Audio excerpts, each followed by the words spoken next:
Let's now cross over to Sydney. Just over an hour till kick-off between England and Colombia. Vicky Sparks has the team news. Ella Toone replaces the suspended Lauren James in the only change from the Lionesses' penalty shootout win over Nigeria in the last 16. So it looks as though Serena Wiegman will stick with the three at the back formation that she has used in the last two games. So that would be Earps in goal, the back three of Carter, Bright the captain and Greenwood. Ahead of them, Bronze, Stanway, Walsh and Daly, with Toone behind Russo and Hemp up front. One change for Colombia as well. Influential fullback Manuela Venegas is back from suspension. She replaces Ana Guzman. There we go. Thank you, Vicky. We are pretty much out of time. The build up there from Down Under. Vicky has that team news. Thanks to Al Murray in the Crown Jewels. Thanks to Susie Ruffle. You can catch her on tour. I'll be back same time next Saturday. Next up, it is live coverage of England's quarterfinal in the Women's World Cup against Colombia. Juliet Farrington is your host for the big game. Good morning, Jules. Hello there, how are you? We're all very excited here, although all eyes are watching Australia-France because that looks like it could be going into a penalty shootout. There are thousands of fans outside this ground, which is why inside it's a little bit sparse at the moment, but we are expecting a huge amount of Colombian fans to outnumber the England fans here in the biggest stadium of this tournament, Sydney, Australia, and we are going to count down to kick-off after the latest news with Luke Wilson.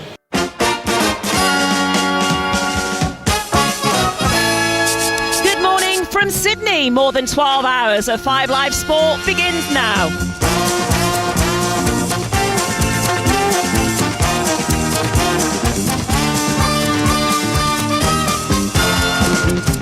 England are one match away from a World Cup semi-final. It's Kelly! It's brilliant! She's done it again! Chloe Kelly! The woman of the moment once more! At home, Luton are back in the Premier League. We've got a big season ahead. We feel ready, excited, nervous, and probably everything you can feel. I think it's a fantastic opening game for us, an amazing challenge, and one we're really looking forward to. From 5:30, we're at St James's Park as Newcastle face Aston Villa. Callum Wilson in off the post. Newcastle have got this one now. Here is Watkins, brilliant goal by Aston Villa. And tonight, Anthony Joshua's at the O2. That's a dangerous man there. So I got nothing to lose as well. So with a dangerous man, you've got to be in there to take him out early. You can win a game in 1 minute or 11 rounds or 12 rounds. I'd rather do it in one. What a huge day we have in store for you on 5 Live and BBC Sounds. We're in Sydney, Australia.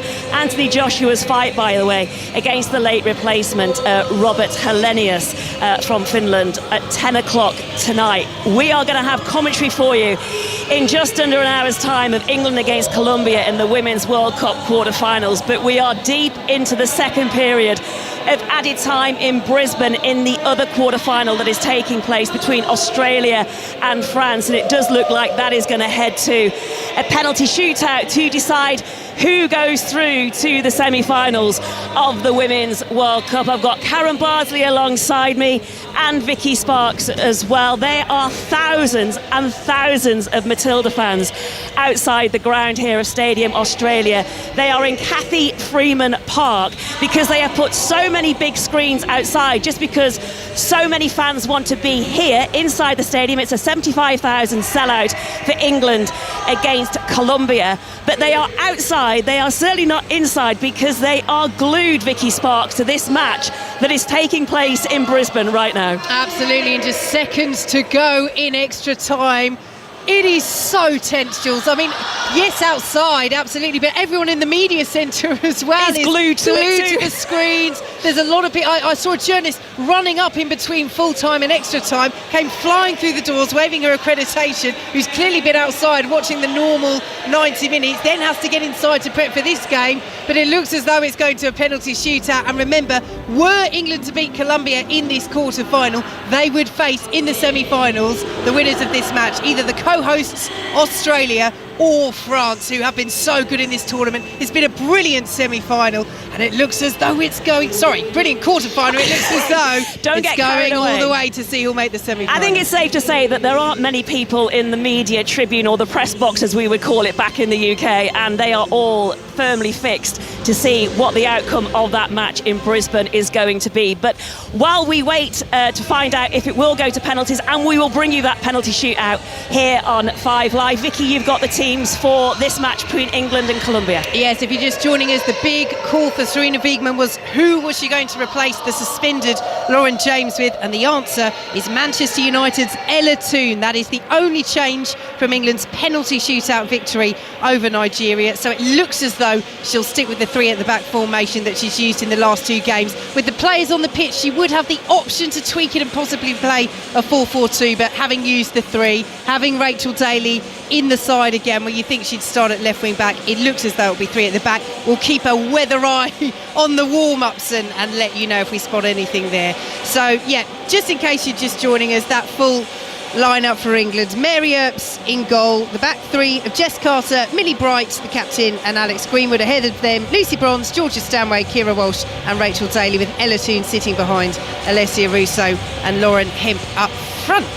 It looks like it is going to go to penalties in Brisbane, which means we will bring you that shootout here on 5 Live with Gilly Flaherty and John Akers. Karen Bardsley alongside me, though. That was kind of what you were expecting, the England team. We were talking about it last night over dinner.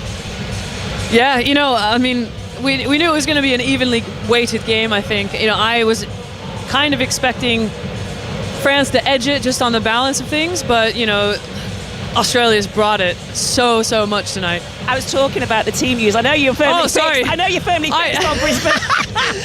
It's a strong start. Apologies. Yeah, no, I was so fixated here on the monitors, just watching what was going on with the penalties. But yeah, no, the team news, it was something that we discussed, and I thought, is it going to be a straight swap with Ella Toone? And clearly it was. But I was thinking, we'd maybe have a back 4 tonight. Izzy Christensen, you're back in the UK. I know you've been here in Australia. How's the jet lag now you've returned? Significantly struggling, Jules. Significantly struggling. I think this is called karma, because when I flew out there I didn't get any jet lag, and now here I am falling asleep at, what time are we on here? 10:37 back in the UK. Izzy, I had 10 days of jet lag. It was really so maybe my karma will be when I get back to the UK that I won't have any at all. Just your thoughts on the one change that Sarina Wiegman has made with Ella Toone coming in, replacing Lauren James, and with the 3 at the back as well. Yeah, I mean, having commentated on Colombia's round of 16 game against Jamaica, I think the introduction of Ella Toone in that area is smart from Wiegman. I think she will have assessed options. Chloe Kelly must have entered the question, but I think Ella Toone, her football intelligence is quite high in terms of picking up spaces off the back of midfielders, and I think she'll look to create overloads in and around their midfield. So I think it's a smart choice and a good opportunity for Ella Toone. And also the fact that you just mentioned Colombia, Jamaica, you were at that game, you said the atmosphere was insane. Just quickly, what can England fans expect? Because it's clear from what we can see so far that the England fans are significantly outnumbered by the Colombian fans. Yeah, I thought that would be the case. The Colombian fans were pouring into the stadium in Melbourne before the Jamaica game, 3 or 4 hours before kickoff. The noise outside, the atmosphere, it was a party atmosphere, and they certainly carried that on throughout the game. And when Uzme scored that goal that ended up being the winning goal, it was just electric inside that stadium. And England need to be really careful that they don't give the crowd an extra incentive to get behind their team, even more so than the fact that it is a World Cup quarter-final. Do you think this will be England's toughest test of this tournament so far? There have been so many challenges for them. It's been a really mixed bag for England so far. I think that we need to be really careful to not write Colombia off. They're a team who've got unpredictability. They've got aggression, they've got flair, they've got resilience, and they've got cohesion in abundance. And I think it'd be really foolish of England to write them off, and I'm sure they haven't. But I think that what England have got to be prepared for is a physical battle, perhaps a little bit of, sportsmanship in terms of, or gamesmanship, should I say, from the Colombians. I think that's a strategy typically associated with South American football. And yeah, I think England, they really need to have their wits about them today. But if they're prepared, I think they'll be okay. Izzy, we can see on our screens here that they are ready to take the penalties in Brisbane. The fans outside, they have kicked every ball, they have cheered every opportunity, and they have wrought every chance from the Matildas in that 120 minutes. One of the teams, Australia and France, are going to make it through to the semi-finals. And to talk you through the penalty shootout in Brisbane, Gilly Flaherty is alongside John Akers. Thank you, Jules. In Brisbane, they could not be separated in 120 minutes. 0-0 it finished then, and we do go to penalties. 49,500 inside the Brisbane Stadium. There were some huge chances in the game.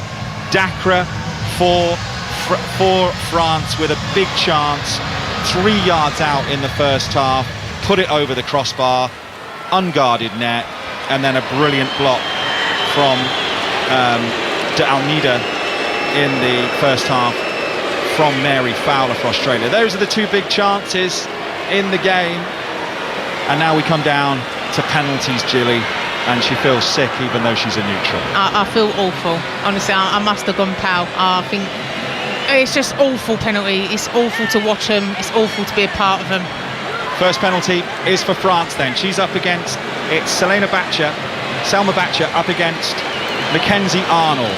She's looking down at the ball with her hands on her hips. For Les Bleus, wearing all blue.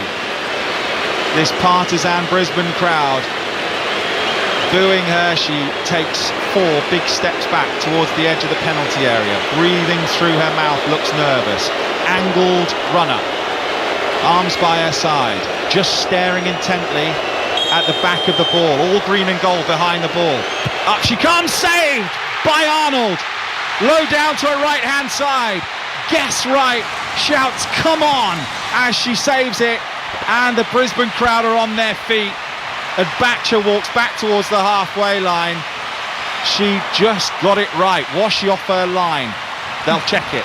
Big save. Start as you mean to go on. I think when she goes to take the run up, Mackenzie Arnold takes 1 step to her left, which I think Batcher then thinks she's going the opposite way, and then comes back to her right. A huge moment for Arnold. Check complete, saying she was on her line. And it's going to be Caitlin Ford for Australia of Arsenal. 1 goal in the tournament so far to take Australia's first penalty, wearing the number 9. The green and gold kit is absolutely filthy. These players literally ran themselves into the ground. Mud on her knee, green grass stains all down her torso, rubber band holding her hair back, white boots. She stands to the left of the ball on an angle. Durand, the keeper, who has come on as a substitute right at the end of added time, of extra time, is in goal. It's Ford, scores for Australia. They lead 1-0 in the shootout, and it was right in the side netting. Yeah, you do not save those. It was literally right in the corner. I did before she went to run up. I put my hands over my eyes, didn't realise I need to actually commentate on this, so I've got to watch it. But it goes right into the side netting. There was no way. She went the right way, the goalkeeper. Goes under her body, but there's no way she was getting there. So they took off Perrault-Magnan at the end of extra time and brought on, for just her 3rd appearance for France, Céline Durand. It's a big call. It's a big call to do that and to swap your goalkeeper. It's going to be Diani for France to take their second penalty. Australia lead 1-0. She takes 3 steps back, a few deep breaths, hands on hips, straight a run up. Up she comes, slowly, right-footed, and scores. Keeper doesn't move, stays where she is, drops to one knee. Arnold for that one. It's a nice penalty from Diani, who's had such a good tournament. 4 goals, 3 assists, and she scores her penalty, and we're 1-1. Yeah, very calm, very composed. Did question whether the run-up was too straight, but literally just passes it into the bottom corner. Doesn't seem phased at all. Australia's second penalty will be taken by their captain, who's taken most of their set pieces today. It's Steph Catley of Arsenal, the left back, wearing the number 7. White socks, stained green, staring at the back of the ball, up against Céline Durand of France, who's bouncing on a line, all in pink. Deep breath, left-footed, up she comes, saved by Durand. Away to her right, it's a super save. She is ice cold. No celebration from the French keeper, but loads of the French bench are up, and we are 1-1, and they've taken 2 each. Yeah, big save. I mean, I think it was a comfortable height for the goalkeeper as well. But she gets a strong hand to it. Steph Catley, if I'm being completely honest, didn't look confident at all taking it, which is surprising because she is their penalty taker for Australia. She scored already a penalty in this tournament, but yeah, I didn't fancy her going take that one. Here comes the French captain now, Wendy Renard, 33, in her 150th appearance for France. She's tall. She looks intently at the back of the ball. She got a mean look on her face. Up she comes, straight run up, right-footed. Keeper went early, too early, and she just passed it into the back of the net. And now France lead 2-1. Yeah, I think Mackenzie Arnold went a little bit too early then. Made the mind up really for Renard to go to the left-hand side. Cool, calm, composed. What you want from your captain. Nerves of steel. French bench celebrate, hush around Lang Park, Suncorp, Brisbane Stadium. 2-1 France lead, and it's the substitute Sam Kerr. She's been out with a calf injury, came on as a sub in the last game, wasn't fit enough to start this one. Came on, couldn't impact it in the way she wanted in normal time and extra time. But wearing the armband, Sam Kerr of Chelsea with her right foot. Up she comes and passes it into the back of the net. Past Durand. It just went underneath her body, Durand there. It wasn't right in the corner, but she won't care about that, Sam Kerr. It's 2-2. Yeah, she won't care about that at all. As long as it goes in, it doesn't matter how it goes in. But yeah, I mean, it's just to the left, really, a central. Durand goes the right way, but goes with her arm a little bit higher than rather than being flat along the floor, and yeah, it goes under. 2-2 on 5 Live from the BBC. The winner of this shootout will play England or Colombia, which is on the way next for you. Les Sommer for France will take their 4th penalty. She stands with her hands on her hips. Blonde ponytail, right-footed, sends the keeper the wrong way. That's a nice penalty. Went to the keeper's left, side foot, right into the corner, and France lead 3-2. Yeah, another calm and composed finish from Les Sommer. Wasn't fazed by Mackenzie Arnold either. As she steps up to run it, Mackenzie Arnold takes a step the way that she ends up going. Mackenzie Arnold goes the opposite way, and Les Sommer goes the way that Mackenzie Arnold originally took her step. But in the bottom corner, calm and composed. Here comes Mary Fowler, 20 years of age, of Manchester City. Had Australia's best chance of the game. She thought she'd scored. She went to pass it into an empty net. But there came Di Almeida with a brilliant block for France. Mary Fowler to make it 3-3 for Australia. Deep breath. Gloves on. Up she comes, right-footed, and it's drilled it into the corner. Keeper went the wrong way, but if she'd gone the right way, there's no stopping that. She has smashed it low into the corner, and we are 3-3. Yeah, she drilled that one in, didn't she? I was a little bit nervous that I thought she'd really come across with her right foot, and I thought if you go any wider, it's going to go wide of the post. But yeah, she drills that one in. You don't stop those. 5th penalty for France incoming. 3-3 on 5 Live. World Cup quarter-finals. 0-0 after extra time. We're in penalties. Arnold all in black, bouncing on her line. Here comes the next penalty, and it's hit the post. France have hit the post. I think Arnold might have got a little touch on it. And now if Australia score, they will be through to the semi-final. Gilly Flaherty. Arnold definitely got a fingertip on that to push it onto the post. A huge save from Arnold, an absolutely huge save. She goes the right way early. She gets enough touch on it to put it on the post, but Perisset, who's just come on really for a penalty, has missed it.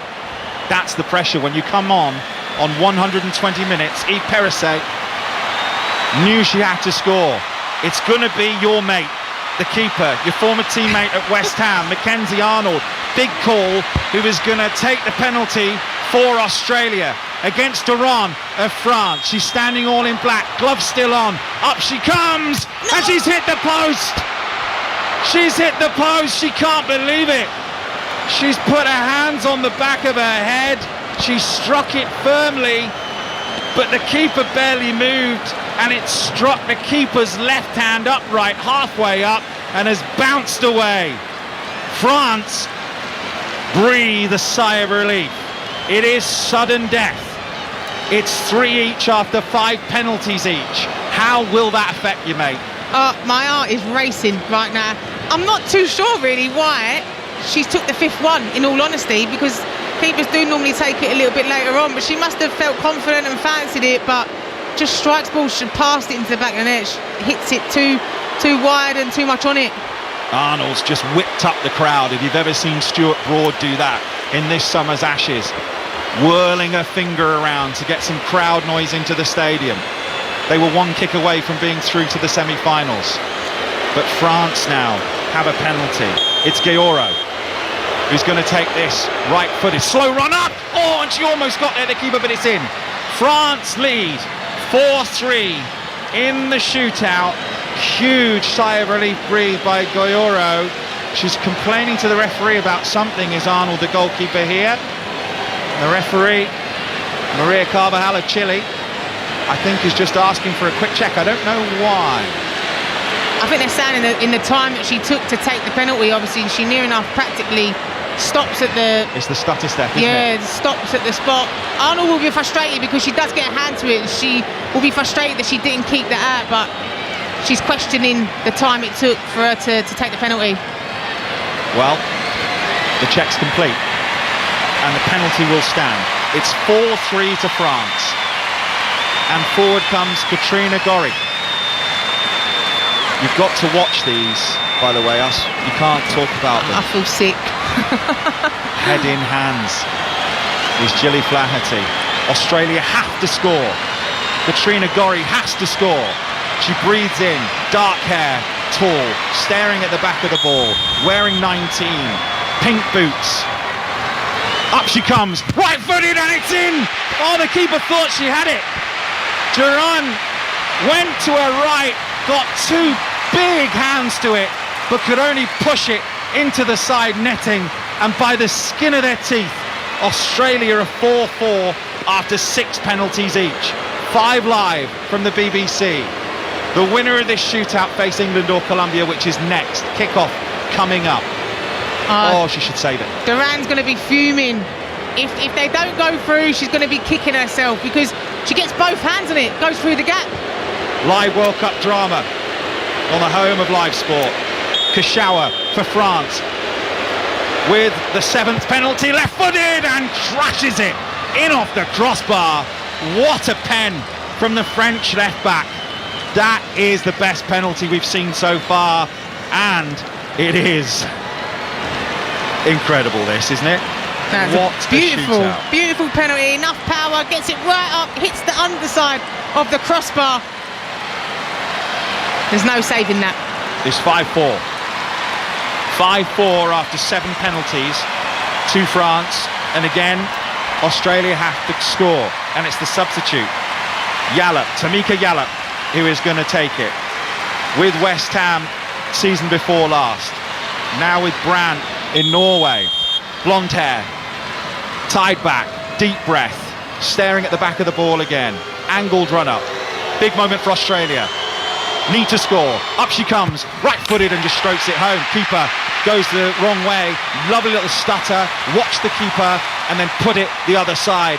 And the Australia manager, Tony Gustafsson, the Swede, waving his arms up in the air for this crowd of 49,500 to make as much noise as possible. And we are tied up at 5-5 after 7 on 5 Live. I think you could have heard a pin drop. It went so quiet before she went to take the penalty. Seemed like she'd forgot the reason why she was standing there. She was taking so long to take it, but yeah, calm in the end. Now, It's Lacra who missed the big chance in the first half, the open goal for France. Penalty number 8 in the quarter-finals. Straight run-up. Here she comes. Keeper goes the wrong way. Goes pretty much straight down the middle. And she punches the air. That will be such a big relief for her after she missed in the first half that chance. Yeah, huge relief for her. It's difficult penalties as well. I think Mackenzie does the whole steps one way and then goes the opposite way. She just ignores that completely and just passes it into the back of the net. 6-5 France. After 8 penalties for France. Here comes Australia's 8th. Again, they need to score. It's sudden death. Duran, the substitute goalkeeper, brought on just for the shootout, is bouncing around across her line. It's going to be Carpenter, the right back. Ellie Carpenter of Lyon, who knows these French players so well. Standing over the ball, she hits the post and in. Oh, and she screams Stuart Pearce style at the crowd. Oh, I thought the last two they'd missed them, but they were both in, but only just. My heart is in my mouth. She comes right, she gets the side net, bang, side post, bang, goes across the back of the goal. I thought it had been missed, and then it rolls in the back of the goal. Huge breath of relief from Carpenter. 6-6 after 8 penalties. World Cup quarter-final on 5 Live. It's Dali for France. Up she comes, right-footed and saved by Arnold, who roars to the crowd. What a save! It was right in the corner. She guessed right. She flung herself across and tipped it round the post. There's a whistle. Will there be a check? Was she off her line? Gilly Flaherty can't look. Oh, I don't know if she was off. I mean, I wouldn't be able to tell you if she was off her line until we see the replay. But Kendra Darley and Mackenzie Arnold used to play with each other at West Ham, so I'm guessing she sort of would have known that. Is it going to replay it? Factual revision. The goalkeeper out the line. Wow. Just when you thought there couldn't be any more drama. What do you do though if you're Darling? Retake, isn't it? It's a retake. Goalkeeper came off her line just by 6 inches. It's going to be Darley again, who clearly didn't fancy one because she's down here at 9th penalty taker. It's 6 each on 5 Live. Darley again then, after missing one. Does she go the same way? Arnold stands on her line, orange gloves. Green and gold all behind the goal. Up she comes again and it's saved again! She went the same way! And Arnold went across, and this time she will not celebrate. She'll wait for the check.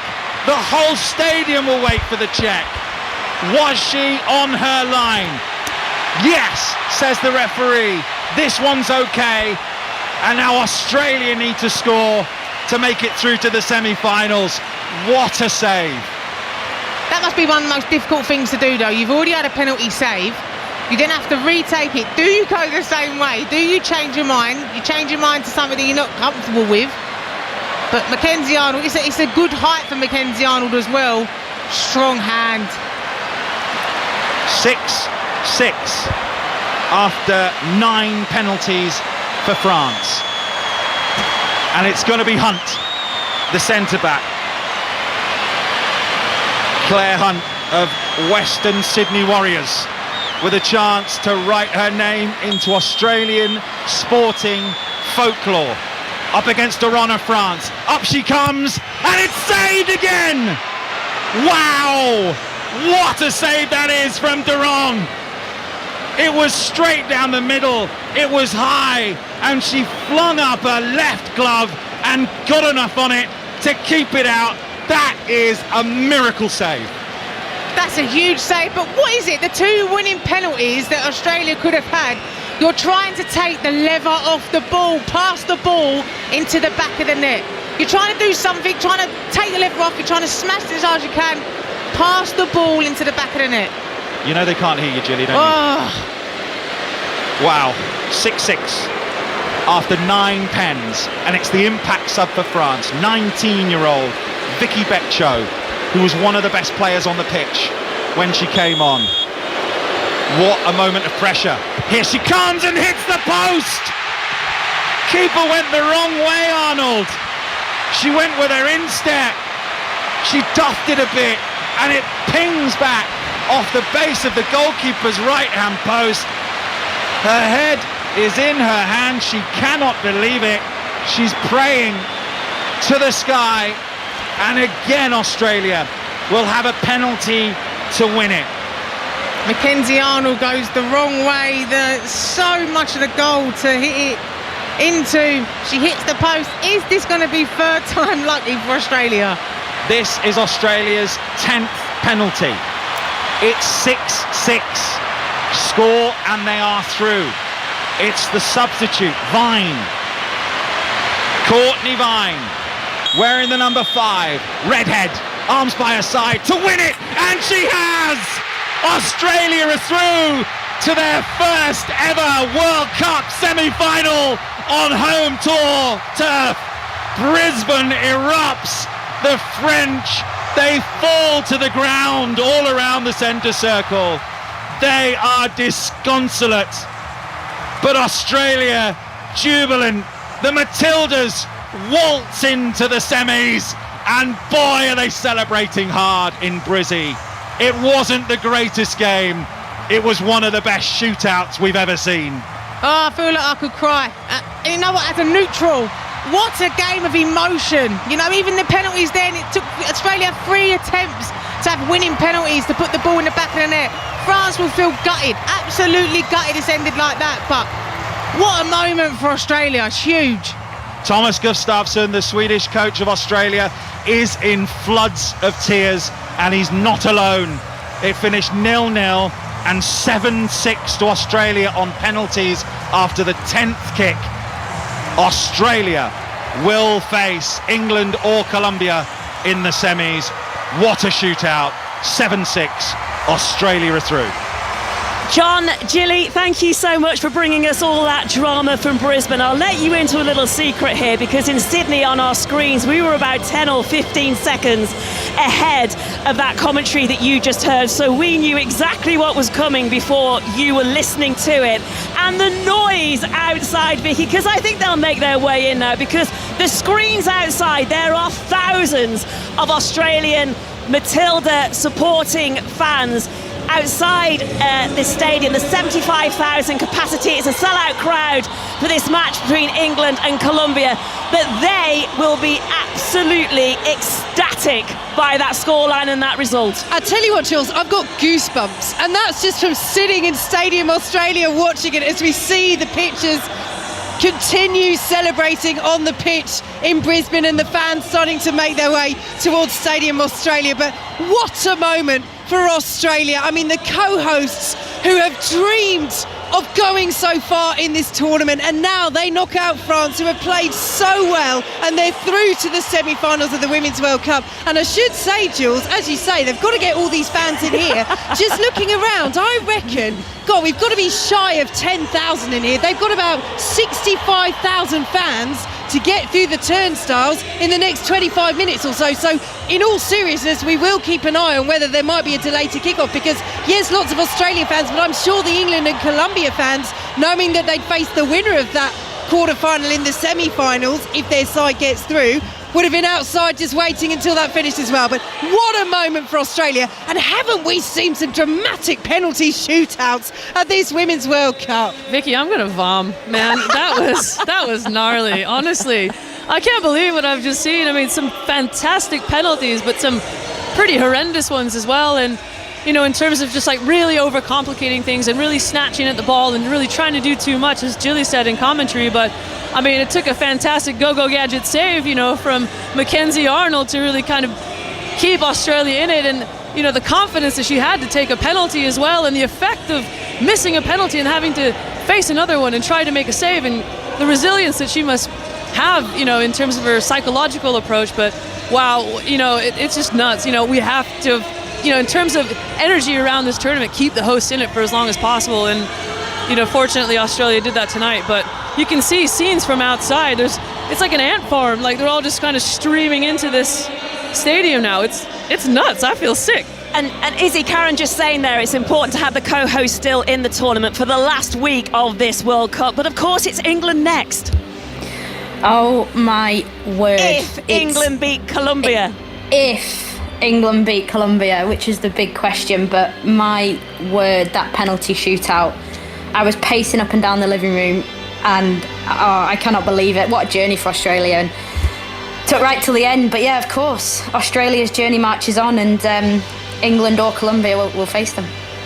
Well, it took 20 minutes to decide the winner of that match in Brisbane. So Australia will face the winner of this last quarter-final, England against Colombia. Let's just recap on the team news. Vicky Sparks. Yes, Ella Toone replacing the suspended Lauren James, who begins her 2-match ban in the only change from their penalty shootout win over Nigeria. So looks as though Sarina Wiegman will stick with that 3 at the back formation that she's used in the last 2 games. One change for Colombia as well. Influential full-back Manuela Venegas back from suspension replaces Ana Guzman. Their attackers Catalina Uzme, Mayra Ramirez, teenage starlet Linda Caicedo have all enjoyed great tournaments so far and will provide a real threat for England's back line. Well, Leah Williamson is also in Sydney as well for this final week of this tournament. She'll be hoping, the England captain, that the Lionesses will progress through to the last 4. Sarina Wiegman was up doing her press conference yesterday with Mary Earps. Quietly, she was saying she wanted this match against Colombia to be wrapped up in the 90 minutes and not go through the drama of what happened against Nigeria. And I caught up with her as well, Sarina Wiegman, and I asked her if that Nigeria game took the energy out of her. Absolutely. Yes, I had to recover too, and I was glad that we had a couple of days, and I feel really refreshed now. But I really needed to switch off a little bit, review first, watch the game back, and get everything settled, and then move on to the Colombia game. How do you find these challenges? Because it has been a challenge for England, hasn't it, in this tournament, with expectations, and people talk about what you want England to achieve, but to manage that here and with the challenges that you faced? Yeah, I think we have had many challenges over the last months, actually, before we even went to the tournaments. And yes, we as a technical staff, we prepare, and also the rest of us, we prepare things that we can experience here, and that's on pitch and off pitch. And then you have to have your plan B and your plan C, and sometimes even plan D. So that's really nice when it works. And but yeah, what you're trying to do with everything that's been thrown at you, trying to have solutions ready quickly, and then trying to make it work, to change it in a positive for you. That's really nice to think of. But then when it really happens, it's really nice that it works. But in a way, is that what has impressed you most from your players on the pitch, when they're presented with those problems? And you can only do so much, can't you, from the dugout? It's up to them to find that solution. Yeah, a couple of things, of course, we have spoken through, but at the end, it's all the decision making on the pitch. And what we hope is that we had trained a lot, and we've spoken about it, that it's ours, and the players can make their own decisions. And I think one of the super strengths of this team is that we're really adaptable. That's what we've shown a couple of times, that players have their own plans and they know what they're doing. That when we have to change, they really can translate what we want to do straight onto the pitch. What we saw when we got the red card, it went so quick that everyone knew what we had to do, and I think that's a super strength. But also the resilience and really, really wanting to win, because it took a lot of energy and we were exhausted after the game, but we did it. And lastly, on that red card with Lauren James, we obviously know that 2-match suspension she has now. Is she still very much part, though, of what will be against Colombia, part of that squad and those team of players? Of course, she's totally part of the squad. She gets support from me, from everyone, from the teammates. She in a split second, she made a mistake, and that cost her 2 games, and she regretted it straight away. You know, it was the end of the game. She's fatigued, she's unexperienced, and then sometimes things like that happen. That's part of life. The punishment is there, 2 games. So for the rest, she needs support from us and learn from it. So she has she has been in every training, she's in every meeting. She's still part of our team.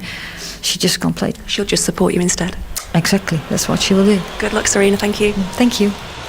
Serena Wigman with me there talking yesterday here in Sydney. 5 Live Sport in Sydney, bringing you full commentary of this quarter-final between England and Colombia. If you want to get involved, 85058, or you can get in touch at 5 Live Sport. Izzy Christiansen managing expectations. We know now that England are officially favourites to win the competition, with all the other nations going out in dramatic style. The pressure, is it on England now, or do they just try and calm everything down and just go through the processes that they know so much about?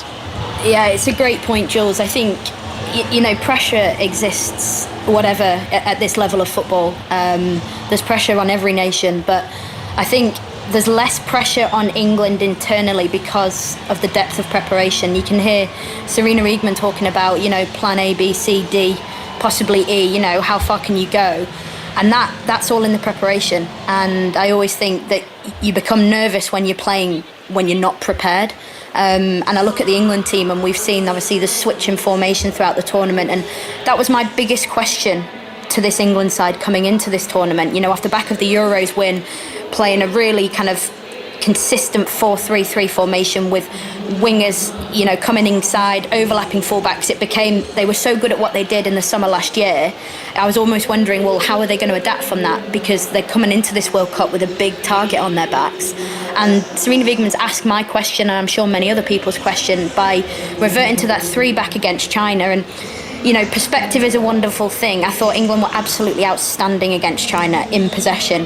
I thought that China were really poor. So I think today will be a really big test to see how that formation fares against the Colombians, and then also how England can progress in the game and adapt if they do come up against some sort of adversity within the match. You talk about that adversity. They've had another challenge as well with, you know, the aftermath of the Lauren James red card, 2-match suspension, which means the next time that she will appear would be in the final should England get there. It's 11 minutes past 11 in the UK, which means it's 11 minutes past 8 here in Sydney. Both sets of players from England and Colombia have left the pitch now, so they're getting ready to get their final preparations before they come out again and play this quarter-final match. The last 50 minutes have been absolutely crazy here on 5 Live Sport. A penalty shootout, Australia through to the semi-finals of this Women's World Cup. England and Colombia will battle it out to face Australia in that final four. And the England goalkeeper, Mary Earps, has kept 3 clean sheets so far in this World Cup. She's only conceded 1 goal. Karen, you spoke with her yesterday. She was very relaxed. She was very open in her press conference as well. Yeah, no, she was in really, really good form, and we had a nice chat, and here's what we spoke about. I try and be grateful for every moment and every opportunity that I get, really, to do what I love. And to play at a World Cup is I know it's a cliche, but it's really what dreams are made of. So I just try and stay really present in that moment, and yeah, just try and stay focused on every individual minute and every individual action to do my job for the team. You know, I had a chance to watch you guys train with Wardy not too long ago. I think it was before the game in Milton Keynes, and you know, you guys' training session in the goalkeeper union just looked absolutely mint. And I was just wondering, I think it was because it was a Tuesday, you guys were savage though. Is there a story behind Toxic Tuesday? Is that an actual 100%. Thing? 100%. I think Roebuck's brought this to the forefront, but she's not lying. We do have a thing called Toxic Tuesdays, and it's basically just when the service gets a little bit messy, but it's all as much as it sounds a bit chaotic and probably a bit weird from the outside, it's really just about driving standards and trying to drive performance and striving for that next level in our games. No, I love that though, because I think there were times like when we were training, sometimes if you put one top bins, you'd feel kind of awkward, wouldn't you? And does it give you that freedom to kind of just go for it? And like, yeah, it's Toxic Tuesday, so you know? Yeah, absolutely. I think growing up, I was in a position where, you know, sometimes you want to be respectful and you want to feel like you're not going overboard in any which way. Yeah. And I know you definitely challenged me a few times. And I remember coming into the group and I think just tapping a volley in your direction. You were like, Mary, you can actually hit the ball. So I think just generally it's about making sure that everybody feels valued and everyone has a voice and feels free to express themselves, and that's something that I feel really passionately about. So yeah, hopefully we've got that. That's Mary Earps chatting to Karen Bardsley. It's 5 Live Sport in Sydney, 20 past 11 in the UK, which means it's 20 past 8 here in Stadium Australia. The teams will be coming out shortly for this quarter-final. Karen, I just love your style. Savage, mint, Toxic Tuesdays. Can you just put a bit of an explainer on Toxic Tuesdays for us again? Yeah, absolutely. Basically, you just come out and you know the session, like the services that either the goalkeepers or the goalkeeper coaches are going to hit are going to be absolutely savage. So by saying that, like, you're going to hit it as hard as you can, you're going to try and score as much as you can, and you're basically just going to try and, you know, make whoever's in goal suffer as much as possible. So that's how you make each other better, and I think that's why these girls are, you know, they have the mentality that they have because they are ruthless in training, but they're all, at the end of the day, they know the intention underpinning it, and that's why they are the competitors that they are. Izzy, Mary Earps was saying in her press conference as well that the best is yet to come from England. Is that something that you agree with? Yeah, definitely. I think that, you know, I think the mentality piece is something which I've seen really shift in this team over the last 12 to 18 months. I think, again, it comes from Wiegman's influence. You know, I never see any kind of speculation or drama coming out of the camp. I see a lot of focus, a lot of players. You know, the communication with the media is very calm, it's focused, it's performance driven, and I think Mary Earps is somebody who, I'm sure KB will know better than me, but is somebody who's, you know, beyond performance driven. She's like deeply motivated, and you can see it in her eyes, you can see it in her performances, and it takes players like that, you know, to really drive a culture within a team, and I think she's performing in the form of her life, and it's no surprise, you know, the hard work that I've seen her do on training camps and club football. You know, I'm not surprised to see her where she is, but it's taken her a long time to get to this point, and I think that's what's most admirable about her journey. I think you're absolutely right, Izzy, and I think the preparedness, you know, the extent that she goes to make sure that she's prepared, that she's, you know, left no stone unturned, you know, allows her to have that confidence. I think you alluded to that point earlier, but yeah, the journey I think that she's been on is a strong, you know, it's what contributes to the fact that she can stay in the moment, you know, and then really embrace it. Not only, you know, being here on the world's greatest stage in football, but every single moment of the game, she's constantly reassessing what does it need, what do I need to do, what needs to happen in the game for us to get this game over the line and get the result. And I think that for me is knowing, you know, what it's like. It's so difficult to kind of keep that concentration. We can see shots of the players in the tunnel waiting to come out. We can see shots of the England fans dotted in and around this stadium. 75,000 expected in Stadium Australia. It is a sellout. There are still a few more Matilda fans expected to make their way in, having watched the drama of that shootout in Brisbane. If you missed it, it took around 20 minutes to decide who will face the winner of this quarter-final between England and Colombia, as both sets of players make their way out onto the pitch here. And to talk you through the first half, Karen Bardsley is alongside Vicky Sparks. Thank you, Jules. Welcome everyone to this sold-out Stadium Australia here in Sydney, as England, the reigning European champions, look to reach their 5th major tournament semi-final in a row and move one step closer to winning the Women's World Cup for the first time, as the players make their way out onto the pitch. Standing in the Lionesses' way are a side who have enjoyed a brilliant tournament and are breaking new ground as well. Colombia have thrilled with their aggressive attacking play. They've already pulled off one of the shocks of the competition, beating Euro runners-up Germany in the group stages, and they're looking for another shock here, having reached the quarterfinals for the first time against England. The match to come after the national anthems.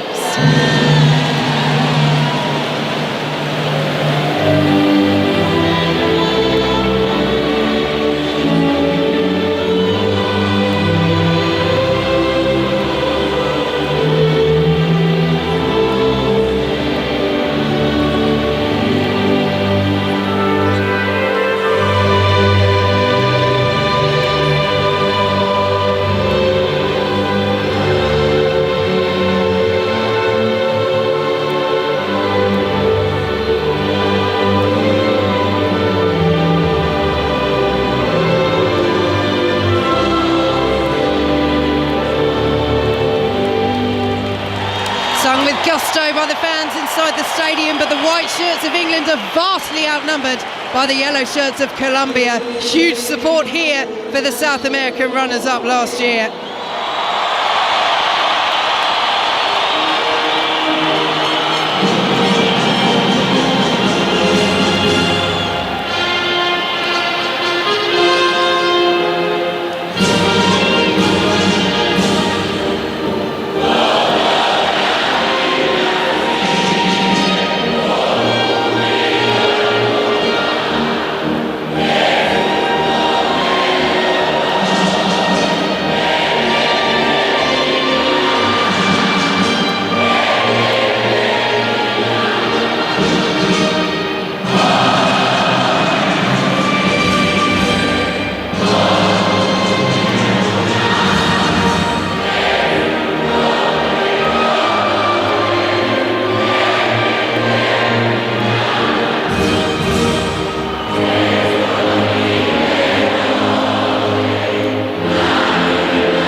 What a noise inside Stadium Australia. And Karen Bardsley, if England didn't know what they were up against in terms of this crowd, they know now. They sure do, and holy cow, I was having goosebumps the entire time that anthem was on. I was looking down at the subs and the starting 11 thinking, how are they feeling about tonight, Vicky? Well, there's a huge expat Colombian community here in Australia, and all of those fans, vast majority inside this stadium, were roaring out that national anthem, as were the players. We have to say, looking around at Stadium Australia, it is a sellout. They're expecting 75,000. I would say we're between 3/4 and 4/5 full, because of course, because the Australia-France quarter-final went on for so long, Australia winning on penalties by 7 penalties to 6 after a goalless draw. They've had thousands of fans outside watching that game. They're now all trying to come into the stadium, and you did wonder whether they might delay kickoff, but I think we're getting there in terms of the stadium filling up, and the players are certainly ready as England break away from their pre-match huddle. A reminder of the team news: no Lauren James, of course. She begins her 2-match ban after that moment of madness against Nigeria, the deliberate step on Michelle Alozia. So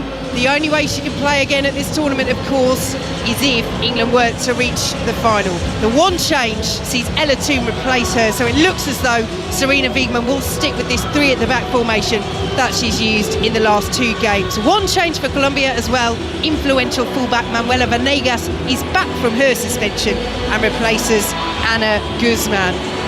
Karen Bardsley, Ella Toone in for Lauren James. We thought it was the change that would be made. Indeed, it looked like it was the change that was going to be made late on against Nigeria. Toone was there waiting to come off the bench, but then Lauren James got herself sent off, and Ella Toone didn't make it off the bench in the end. But what will she bring to this England side? Because James has had such a brilliant tournament, involved in 6 of England's last 7 goals here. Yeah, I mean, let's have it right. Lauren James has left a pretty big space in that midfield, and it's going to be a tall order for Ella Toone to fill that gap. But what Ella does bring is obviously experience at this level. You know, she knows kind of the expectation and what it takes, especially, you know, she was on show well and truly against Germany in the Euro final last year, and she brings an intelligence, she brings a creativity, but I think we've not seen the best of Ella Toone yet, and we're going to have to see it tonight. And that really goes for this England side. They've had one very good performance in the group stage against China, a game which they won 6-1. But apart from that, it's been underwhelming. And let's be honest, they were poor in the last 16 against Nigeria. But as their number one, Maria, says, they showed great resilience. They showed great character to come through on penalties. Let's just hope we don't go all the way, for the sake of all our heart rates, having experienced some penalty shootouts in this tournament and already today between Australia and France. England take the knee at the start of this match. The message against racism still clear, and it's England to get us underway, playing in the white shirts, the navy shorts and the white socks. Colombia in their purple tops, the yellow shorts and the dark socks. So England playing from right to left in this first half. England, the reigning European champions, looking to reach the semi-finals of a major tournament for the 5th time running. Colombia, their first outing at the last 8. They have had such a good tournament, and so has this player in particular over on the far side, the young teenage Linda Caicedo, 18 years of age. As Colombia win possession and spread it out to this right-hand side with Catalina Uzme, their record goal scorer, ball over the top. Will be collected by Mary Earps, who keeps her gloves very firmly inside her left foot, steps outside her penalty area, but she was in complete control there. Karen Bartley? She absolutely was. Really, really well anticipated, and already you can see the Colombian game plan. Big switches of play and a direct ball in behind. And listen to the cheers and whistles around Stadium Australia. This is what England have to contend with. They've been some of the loudest fans at this Women's World Cup, and it very much feels like England are playing away from home here as Venegas heads the ball towards the halfway line for Colombia. Back in at left back today. Ball goes out of play off an England head, and it will be a throw to Colombia midway through their own half. And we can take you through the lineup. So Mary Earps in goal. England look as though they are starting with this back three of Jess Carter, Millie Brighton, Alex Greenwood. Ahead of them, it's Lucy Bronze, Georgia Stanway, Kira Walsh and Rachel Daly, with Ella Toone sitting behind Alessia Russo and Lauren Hemp as Colombia clear the ball over halfway. Chested down on the halfway line by Mayra Ramirez, one of their attackers who's had a very good tournament so far. She's playing through the middle so far. She can play out wide as well, but that position is being taken by this woman, Catalina Uzme, their record goal scorer. Out to the right-hand side she goes. Pulls it back to Diana Ospina Garcia, who wins the throw on this near side for Colombia. And again, Karen, the energy inside this stadium, it's just brilliant, particularly if you're Colombia. Yeah, it's a hostile crowd towards England, but this must really lift that Colombian performance. Imagine, this many this many fans just cheering your name constantly, taking you through every single challenge and tackle and everything. And they're still coming in, streaming down the steps, having watched that Australia-France quarter-final outside. Australia await in the semi-finals for either England or Colombia as Uzme drives the ball in. Mary Earps claims easily on her goal line. We've seen her do that. Uzme, she's got a great left foot. She plays on the right. She's happy to cut inside, but she's also happy to take pot shots or drive the ball in early to the box. Ball is cleared over the top for Colombia. Just having a look at how they're lining up here. They usually go with the 4 at the back, and it is a 4, yes. I was just wondering if they'd slipped into a 5 there to defend against England, but it is more of a 4-3-3. So you've got Catalina Perez in goal for Colombia, the back 4 of Carolina Arias, Yorelin Caraballi, Daniela Arias, no relation, and Manuela Venegas. Ahead of them, Diana Ospina Garcia and Lorena Bedoya Durango, with Mayra Ramirez, Lacey Santos and Linda Caicedo supporting Catalina Uzme up front. Although, as we say, Ramirez can often take up that central position. At the moment it's Caicedo who's doing that. It's a very fluid forward line as the ball goes out of play. And Rachel Daly will have a throw for England just inside their own half. Goalless here on 5 Live. A huge weekend of sport for you as the Premier League returns this weekend. Champions Manchester City already getting things underway last night, the 3-0 victory over Burnley, and our commentaries begin today. We are the home of the Premier League on Saturdays, 3 o'clock and 5:30 kickoffs all throughout the season. We will be with Ian Dennis and Steve Sidwell for Brighton against Luton at 3 o'clock. Updates as well from 12:30 of Arsenal against Nottingham Forest before John Murray and Pat Nevin bring you commentary of Newcastle against Aston Villa at 5:30 here in Sydney. Goalless in this Women's World Cup quarter-final between England and Colombia. Ball forwards, looking for Ella Toone, is cleared away at the back by Yorelin Caraballi, one of the Colombian centre-halves. And here is the talented teenager Linda Caicedo. Immediately, 2 players on her. Well, we're used to seeing it with Lauren James, aren't we, for England? 2 players, 3, 4 players it was in the last 16 against Nigeria, immediately closing her down, and England employing that tactic so far with Caicedo. Yeah, it's been a good start from England so far. I think they're just feeling Colombia out in terms of the height of the press. Are they going to try and force England to play down one channel? And to me, it looks like they're quite happy to let this play come down this left side. And they are slipping into the 5 at the back, out of possession, Colombia, so matching up England as Georgia Stanway has it 25 yards out. Lucy Bronze now, delivery into the area. Russo's there, header deflection, falls, Hemp, back to Russo, blocked once more. And the flag is up on the far side as Colombia clear the ball out of their penalty area. Well, Carolina Arias is down. Brave defending from Colombia, but early promise inside the penalty area from England. And you can see where England are going to get joy. Early crosses into the area. Colombia have a tendency to shift over and leave the wide player completely isolated, and I think it was Rachel Daly as well. It was free at that back post just in case Alessia Russo didn't make the contact, but unfortunately these are the moments that England really have to convert to really put this game to bed nice and early. So Colombia's defender Carolina Arias is still down, receiving treatment, and the medical staff are on. Arias, who played in the only other previous meeting between England and Colombia. That was back at the 2015 Women's World Cup. Actually conceded a penalty for handball in that one. England won 2-1, and you were in goal, Karen Bardsley, for that game.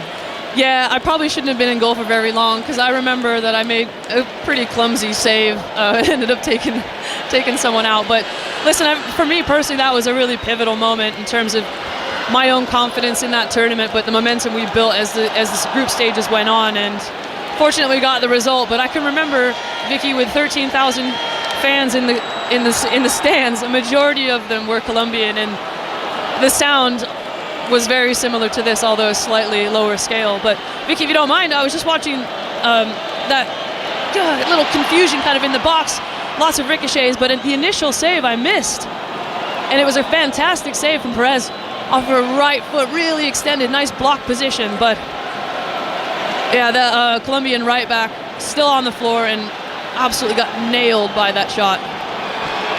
Yeah, Arias only now very gingerly being helped to her fate. She's still sitting down. I think the medical staff are trying to get her up, but they will make sure that she is okay. Whoa, I think that might be a record for this Women's World Cup. What are we, 7 minutes in, and the Colombian fans below us are sending the first Mexican wave around the stadium. There it goes, the Colombian flags of yellow and blue and red wave along with it.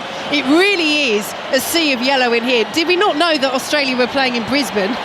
You'd almost think that a load of Matildas fans had turned up. Australia, who are through to the semi-finals of the Women's World Cup as co-hosts for the very first time. An epic penalty shootout victory over France, who fall again in a major tournament at the quarter-final stage. And the winners of this tie will face Australia in the semi-finals here at Stadium Australia. So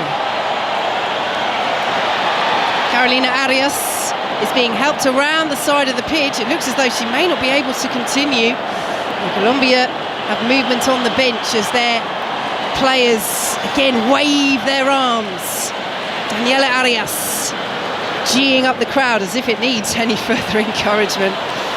But early promise for England in terms of that scramble inside the Colombian penalty area.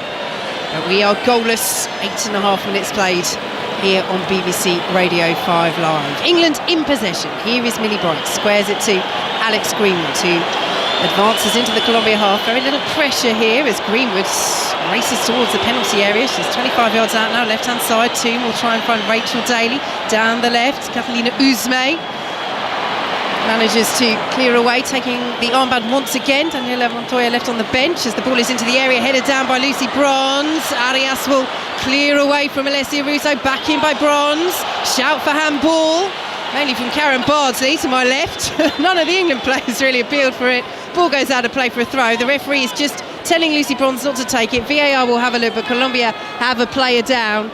It's Venegas inside the penalty area, temporarily down to 10, and they're going to have to make this early change because Carolina Arias, who was walking around the side of the pitch, can't continue. She is off, and Ana Guzman is on. Guzman, who had been the player that replaced Venegas, and she was suspended for their last 16 win over Jamaica.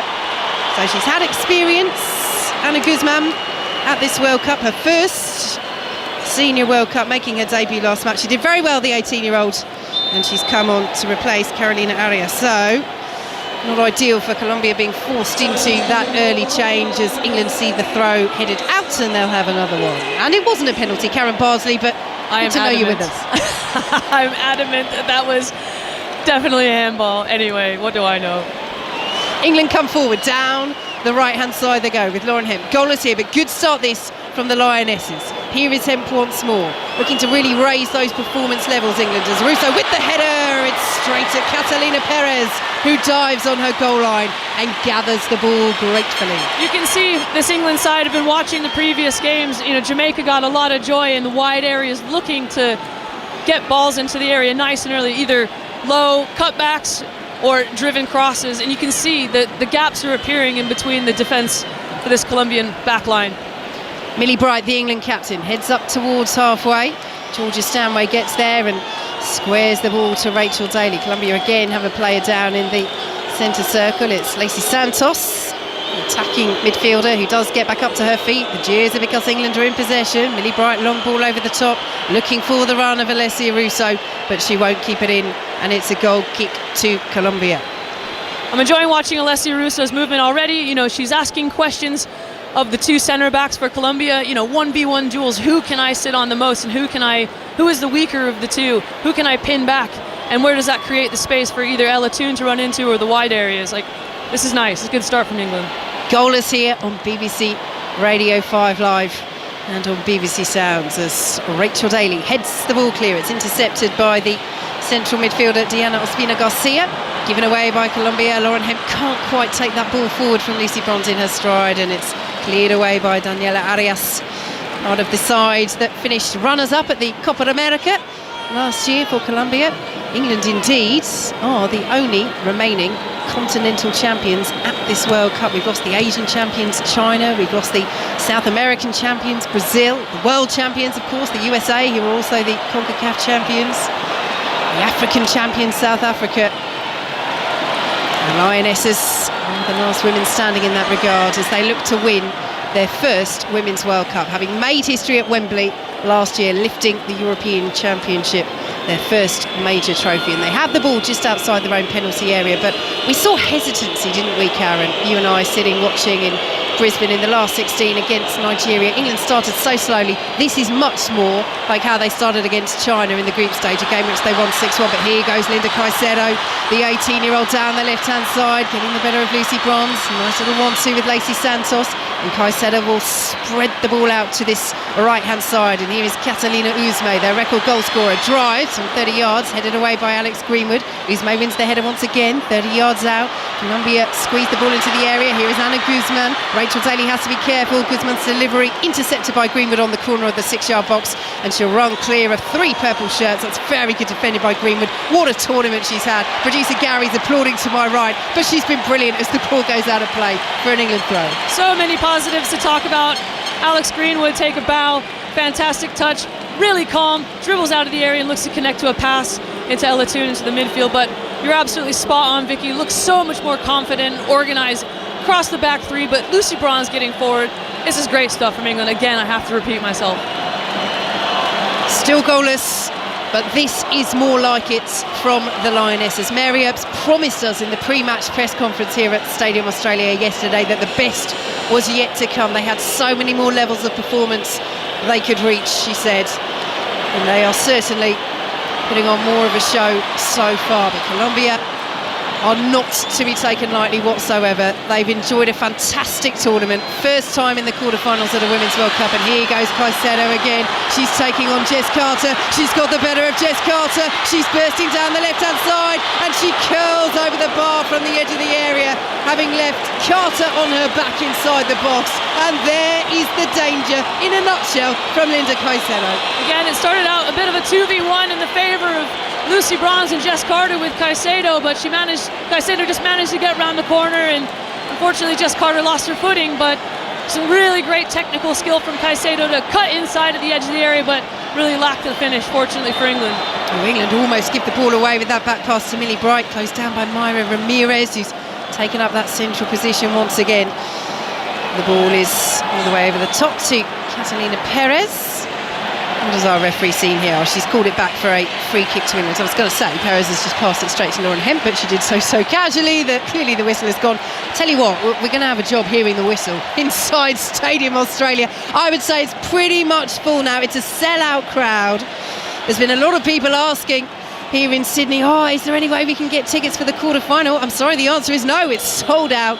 But so many, well, indeed, so many yellow shirts inside this former Olympic stadium, which has two huge curved arches in the long stand ahead of us and the stand we're sitting in. It was the centrepiece, the showpiece when they hosted the Olympics in 2000 in Sydney.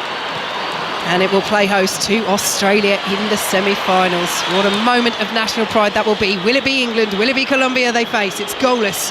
15 minutes played in the first half here on 5 Live. Here is Rachel Daly, plays it back to Alex Greenwood, who's midway through the Colombia half. Here is Lauren Hemp now.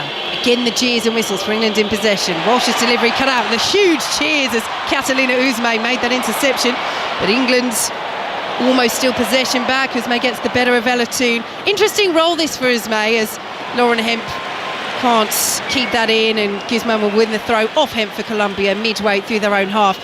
Because they're switching between this 4 at the back in possession and 5 at the back out of possession, Catalina Uzme, who's 33 years of age, has had a brilliant tournament. Is really coming back to defend in that wing-back position. She's been so good so far in this game as Myra Ramirez plays the ball forward, but Lacey Santos was nowhere near it. And Mary Earps, all in salmon pink, comes out to the edge of her area and collects for England, 0-0. Yeah, I mean, Uzme has been fantastic so far. She's, again, that fluidity. They're not really that concerned about individual players, in terms of their marking for Colombia. They're looking at where the dangerous spaces are, and Uzme is quite comfortable sitting in, blocking the passing lanes. For me, this is a mid-block. They're looking to force one direction down the wide areas and then combat, the play through the middle, because they know that's where England are going to want to build up. But for me, what's really interesting are the 1v1 duels that are happening all over the pitch. We've got Lauren Hemp centrally trying to push the back line back. The nice combinations with the midfield, but the distances are what are key for me. Slip from Bedoya Durango in the centre, and England have it just outside the penalty area. Here is Ella Toone. Rachel Daly's right-footed delivery. Hemp is in there, headed away by Colombia. Lacey Santos does well on the edge of the area. Lucy Bronze does better, comes and takes it off her toes. Here is Kira Walsh now, starting for the second match in a row after missing the game against China with that knee injury. Colombia win the ball back in their left-back position, clear long over the halfway line. And Alex Greenwood has it. Only one purple shirt inside the England's half, and again the jeers and the whistles come from this capacity crowd as the red, yellow and blue flags of Colombia wave all around us. There's a few red and white ones in there as well. We can see the white shirts dotted amongst us, a huge clump of them in the lower stand just beneath us. They are very well outnumbered here, as that ball forward won't be kept in by Lucy Bronze. But we have to say, Karen, England, these players, they're so used to playing on a huge stage. I mean, yes, it was a home crowd, but they played at a sold-out stadium at Wembley as they won the European Championship final. And Mary Epps pointed out in the press conference, it's not just for their country, it's at club level as well. These are players that are at the very top of their game, and they're used to pressure, they're used to winning on big occasions. That's right. And you know what, I was trying to work this into the pre-match conversation, but that pressure is a privilege. They've earned that pressure. They've become Europe's best team, and high expectations are now thrust upon them because they've shown how good they are. So that pressure is definitely a privilege. They've earned it. Good work by Bedoya Durango in the centre, but Alessia Russo back there defending, helps out, plays it back to Jess Carter, who has Caicedo on her immediately. Colombia win the throw, and here goes Caicedo. Lucy Bronze has come in to double up on her with Carter, so Caicedo plays it to Lacey Santos, and now they have it on the left-hand side. Colombia ball into the penalty area. Ramirez is in there, headed away by Rachel Daly. Lauren Hemp will come back to help out the defence. High boot there from Colombia, but it didn't catch Hemp from Bedoya Durango, and Caicedo has it 25 yards out. You can feel the energy and the excitement when she gets on the ball, and Lauren Hemp's been absolutely taken out there. Throw has gone the way of Colombia. Our referee from the USA, Ekaterina Koroleva, seeing nothing wrong with that. Well, we don't see Serena Wiegmann up in arms often, but she was there from Anna Guzman. body check on Lauren Hemp. She possibly gets a slight touch on the ball, but she absolutely flattened Hemp there. Yeah, it was like a freight train coming miles away. Guzman absolutely, you're right, I think the word is flattens Lauren Hemp, but yeah, I'm surprised there wasn't a bit of a talking to there. It seemed worthy of one. Well, we are seeing a shot on the touchline of Carolina Arias in tears, having had to come off so early on in this game. It is heartbreaking for her. Such a huge moment, this for Colombia. Their first time in a Women's World Cup quarter-final, and they're coming down the left-hand side once again, defending for Jess Carter to do. Ball is swung in, looking for Mayra Ramirez, went down, took a little backward somersault. No appeals for a penalty, not even really from the Colombia fans. And Caicedo will pick it up as Ramirez gets to her feet inside the penalty area. Out to the left-hand side they go once more. Lacey Santos almost dispossessed, but they're very good at holding on to the ball, Colombia. The way that they work as a team is a joy to watch. As Caicedo loses out to Lucy Bronze and plays it back to Jess Carter. But, I mean, there's so much to praise about Colombia in this tournament so far. They sit 21 places below England in the world rankings, but we have to say they are a very physical team, and that is exemplified by the fact that just before this tournament they played a behind closed doors friendly against the Republic of Ireland, and it was called off after 20 minutes. Republic of Ireland said, no, this is too physical, we don't want to play anymore against you because we're going into our first World Cup, huge tournament for us.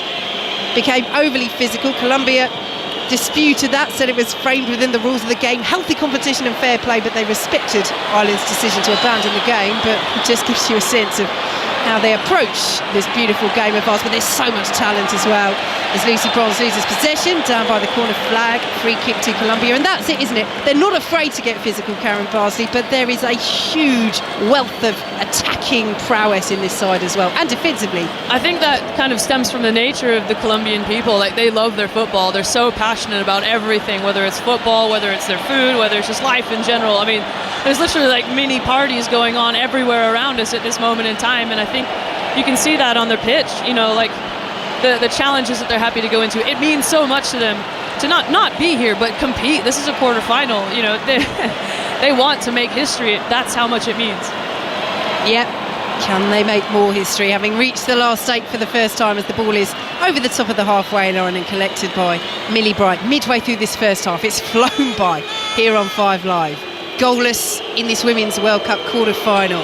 Opening weekend, of course, of the Premier League, and we've got so much action for you on 5 Live, starting with our 3 o'clock commentary. Brighton against Luton. Updates, of course, as well from 12:30 from Arsenal against Nottingham Forest, and we'll keep you right up to date with all the goings on in the Football League as well. Now, Colombia have the ball inside their own half. Rachel Daly, though, has stayed down for England, and our referee, Katerina Koroleva, has eventually stopped play to make sure that Rachel Daly is okay. The medical staff are just on the edge of the touchline there, because that's where Daly went down, but she is receiving treatment. And again, it's Guzman involved. She's come off the bench, Ana Guzman, that early injury to Carolina Arias. Daly goes down holding her face. So we just see a replay of this. She does catch her with her hand. It's clumsy from Guzman, to say the least. I would say clumsy is probably the right word for it. I don't think there's any intention there. It's more of a changing direction, of momentum's carrying you one way, and you know, I mean, Rachel Daly literally got a mouthful of thumb. I mean, you can't put it any other way. Well, she is all right, Rachel Daly. She's a tough character as well. She's up to her feet, adjusting that blonde ponytail. Number 9 on her back, but apart from coming on as a striker off the bench against Haiti, she's back at left back, or left wing back as it is with this 3 at the back system, where she played at left back all throughout the Euros, as England's won the European Championships last summer. She's won a free kick just inside the Colombia half, but the Golden Boot winner in the WSL with Aston Villa, 22 goals in 22 games. She's played all over the pitch during her career. As England take the free kick quickly, Colombia almost switch off, and a tune down to the edge of the penalty area, left-hand side, back in field to Georgia Stanway, crossfield pass to the right now, and Lucy Bronze. Plenty of white shirts in the area, but Bronze goes back to Jess Carter inside the centre circle, and now Alex Greenwood, and Colombia commit 2 purple shirts forward, but England play around the press very nicely. Kira Walsh, though, dispossessed. Russo comes and wins it back for England to Ella Toon, out to the left-hand side, and Rachel Daly, as England just enjoy a little bit of possession, and that is something that Serena Wiegmann spoke about, particularly before the China game. They want to keep patience, they want to keep the passing going, they want to keep control of the game. And that, Karen Barsley, is what we're seeing England just try to do as they have it with Millie Bright inside their own half. Control is the word, but I think another word that I like at the minute is just the distance. Like the amount of space in between these players for England is perfect in terms of supporting the ball and creating opportunities to possess the ball through the thirds. Here goes Georgia Stanway out to the right-hand side, and Lucy Bronze up against Venegas. Venegas gets the foot in. It's an England corner, 0-0. Trying to think of a better way to describe it, but you think about these little passing triangles kind of all over the pitch, and it's a lot easier to outnumber, particularly in the wide areas, but especially in the midfield. And I have to say, I think Lucy Bronze is really standing out. She looks so much more confident tonight than she did against Nigeria. She's happy to get forward. She's involved in the play. She's sustaining the attacks, getting balls into the area, and she's also helping out in defence with Jess Carter with that 2v1 with Caicedo. Yes, there's an absence of fear, I think, in this quarter-final compared to what just seemed to creep in, that fear of Nigeria on the transition in the last 16. Good start from England. It's goalless, 26 minutes played. They have a corner over on this far side in this Women's World Cup quarter-final against Colombia here on 5 Live. Alex Greenwood stands over it. Plenty of white shirts around the penalty area, in discussion with the referee, just making sure that nothing untoward is going on. Myra Ramirez and Millie Bright are being spoken to. Lorena Bedoya de Rango's in there as well. Well, they've had a good talking to. That knot of players is still there, the white shirts and the purple ones, just inside the penalty area as Alex Greenwood waits to swing this in. Lauren Hemp is in the 6-yard box. Everybody else now makes the move towards that area. It's over the head of Rachel Daly. Carabali got something on it. Stanway drifts it back in, and the header from Daly is saved by Catalina Perez.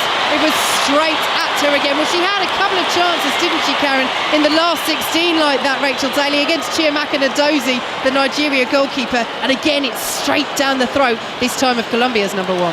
Yeah, it's good movement, to be fair, from Perez, the Colombian goalkeeper, to get across as quickly as possible. But you can see all the numbers. The Colombian defenders are ready to protect that near post. So that probably deserved to go back across the goal from Rachel Daly. England in possession.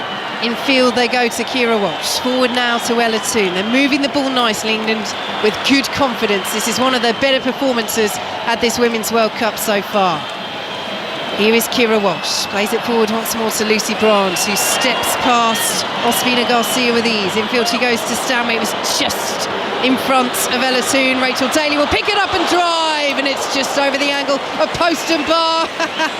Well, you can put her in defence, you can put her at wing back, but a woman who's won the WSL Golden Boot and has played as a striker all season for Aston Villa is well entitled to try her luck from there. You're never going to take that instinct to score out of Rachel Daly. I mean, she's been doing that most of her career and only just recently kind of has been put in defence, but this is the beauty of having two such attacking wingers like Lucy Bronze and Rachel Daly. They're so happy to get involved, particularly around the edge of the area. That's bread and butter for Rachel Daly. England win the ball on halfway. Lucy Bronze sends it forward for Alessia Russo to pursue. Into the penalty area it goes. Carabali gets there first. Russo with the challenge. Out of play for a Colombia goal kick, and she's left a bit on Carabali there, Russo, just to say, if you want to get physical, England can do that as well.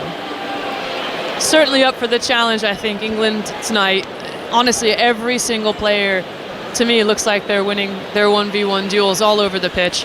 And what I think has been really interesting as well is Georgia Stanway, Ella Toone, they're all doing kind of these in-between jobs as well. When they're being asked to defend, they're getting back nice and early, double teaming. The same for Ella Toone. And these two up front, Alessia Russo and Lauren Hemp, have just been a joy to watch work this Colombian backline. So goal kick to Colombia, goalless here, 29 minutes gone in Sydney in this Women's World Cup quarter-final. Currently over on the BBC Sport website, you've got the third round of the Women's Open Golf. You can listen to the 100 as well. London Spirit Women against Trent Rockets as England rocket away down this right-hand side. Good work by Lauren Hemp, plays it in field. Colombia get the foot in.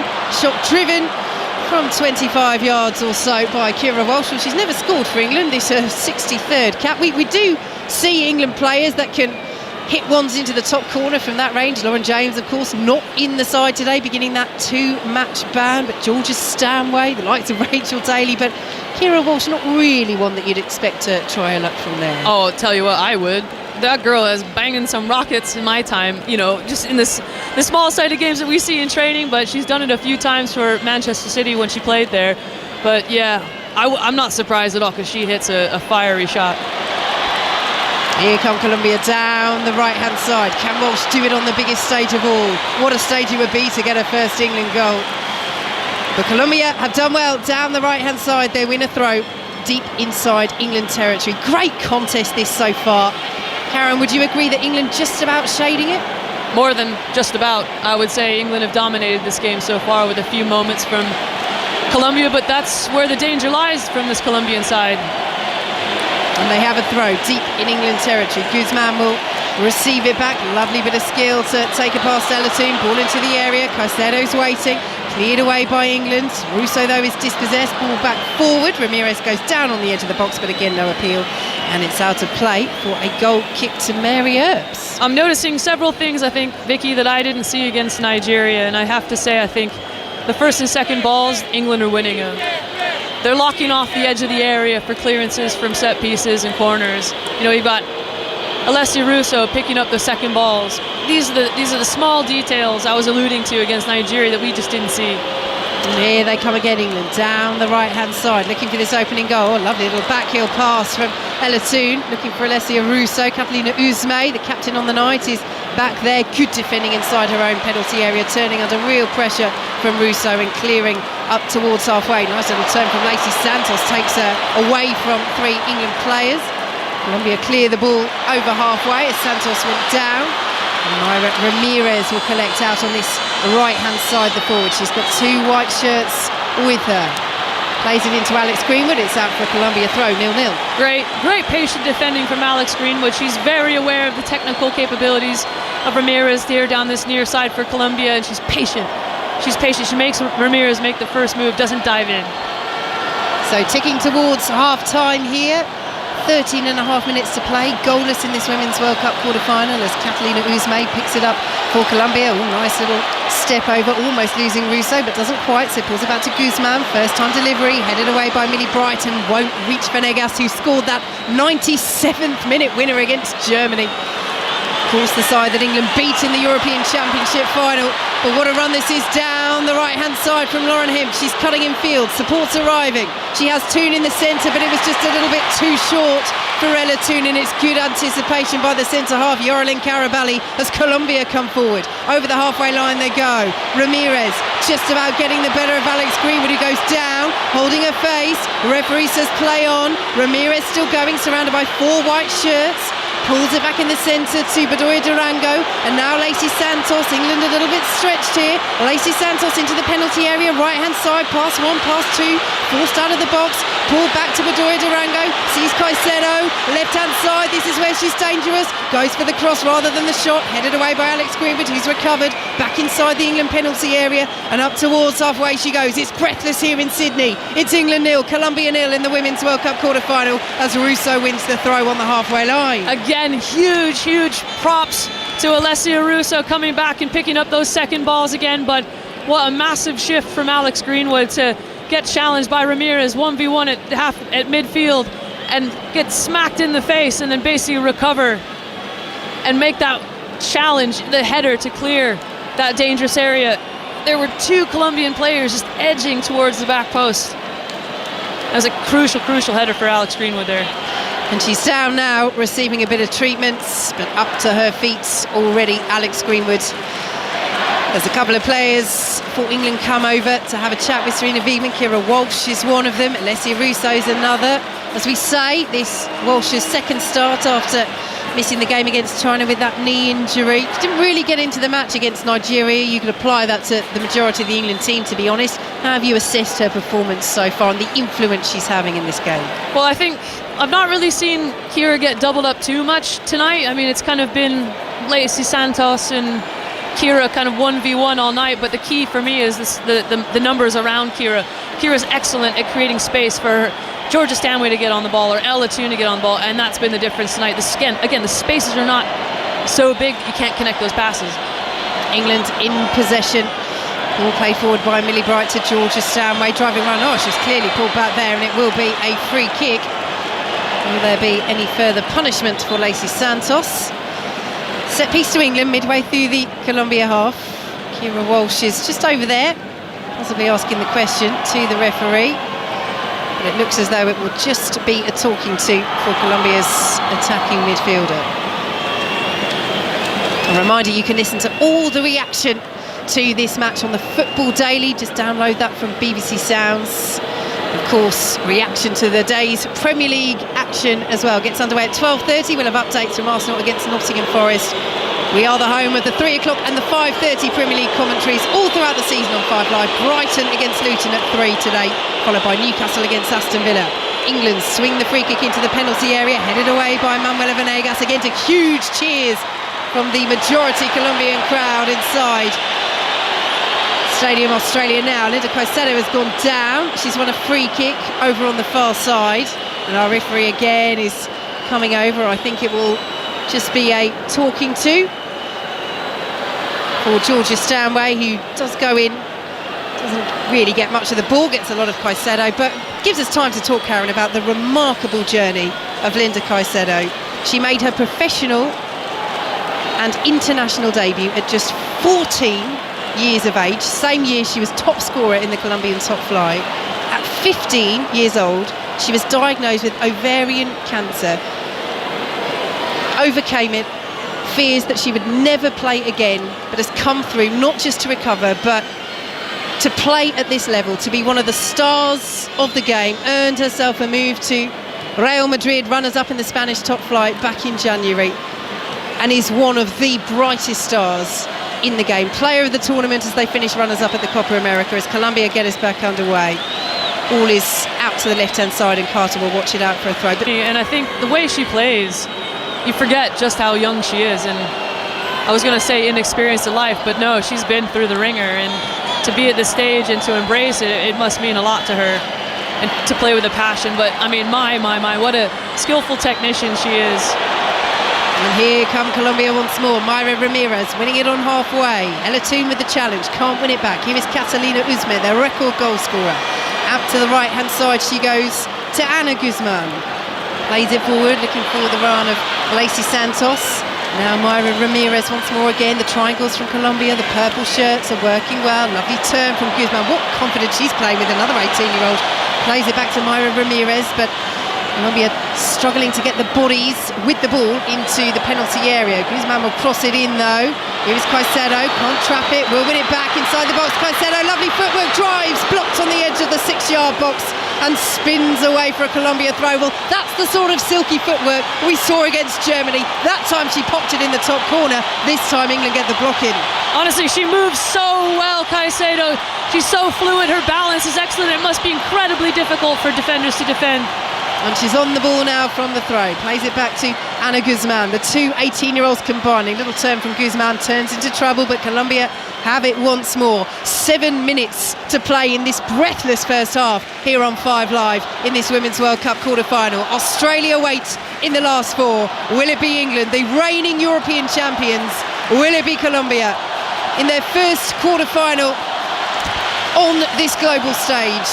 Runners-up in South America last year as the ball into the area is claimed by Mary Earps, who bowls it out underarm. And here goes Lucy Bronze, one of the heroines at Wembley last summer. Plays it back to Jess Carter. Infield now to Kira Walsh. And England once again just slow the tempo down, but we have seen much more attacking threat than we did in that 0-0 draw with Nigeria in the last 16. It took England penalties to get through. Still plenty of time to play here on 5 Live as the jeers once more as England knocking around at the back, just again going for that control, going for that patience as Alex Greenwood has it on the halfway line, and the Colombian fans are getting frustrated, but England know what they're doing. They're just trying to move Colombia out of shape, just cause them to run a little bit, but Colombia just holding their positions, and their manager Nelson Abadia down there with his hands clasped behind his back. Thought it was interesting what he said about Germany as England play the ball over the top. We'll just watch how that unfolds. It will come through to Alessia Russo. Mistake by Arias at the back. Does get a foot in eventually. Daniela Arias, but Russo still has it, pulls it back to Lucy Bronze, and now in field to Georgia Stanway, 25 yards out. This is nice passing movement as suddenly England go through the gears outside the Colombian penalty area. Alex Greenwood now switches the play, right hand side, headed infield into the penalty area, but Bronze loses out and it's cleared away by Arias out for a throw.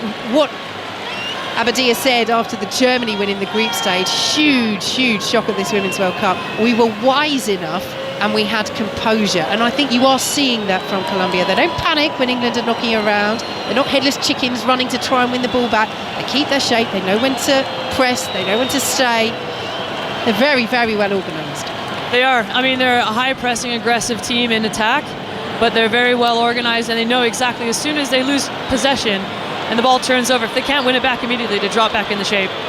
Nice work by Ella Toone down the left-hand side, wins the throw. Ella Toone, who, if you're just joining us, was the one replacement for England from that last 16 victory over Nigeria. No Lauren James after that deliberate step on Michelle Alozie, that David Beckham moment of madness against Argentina in France 98.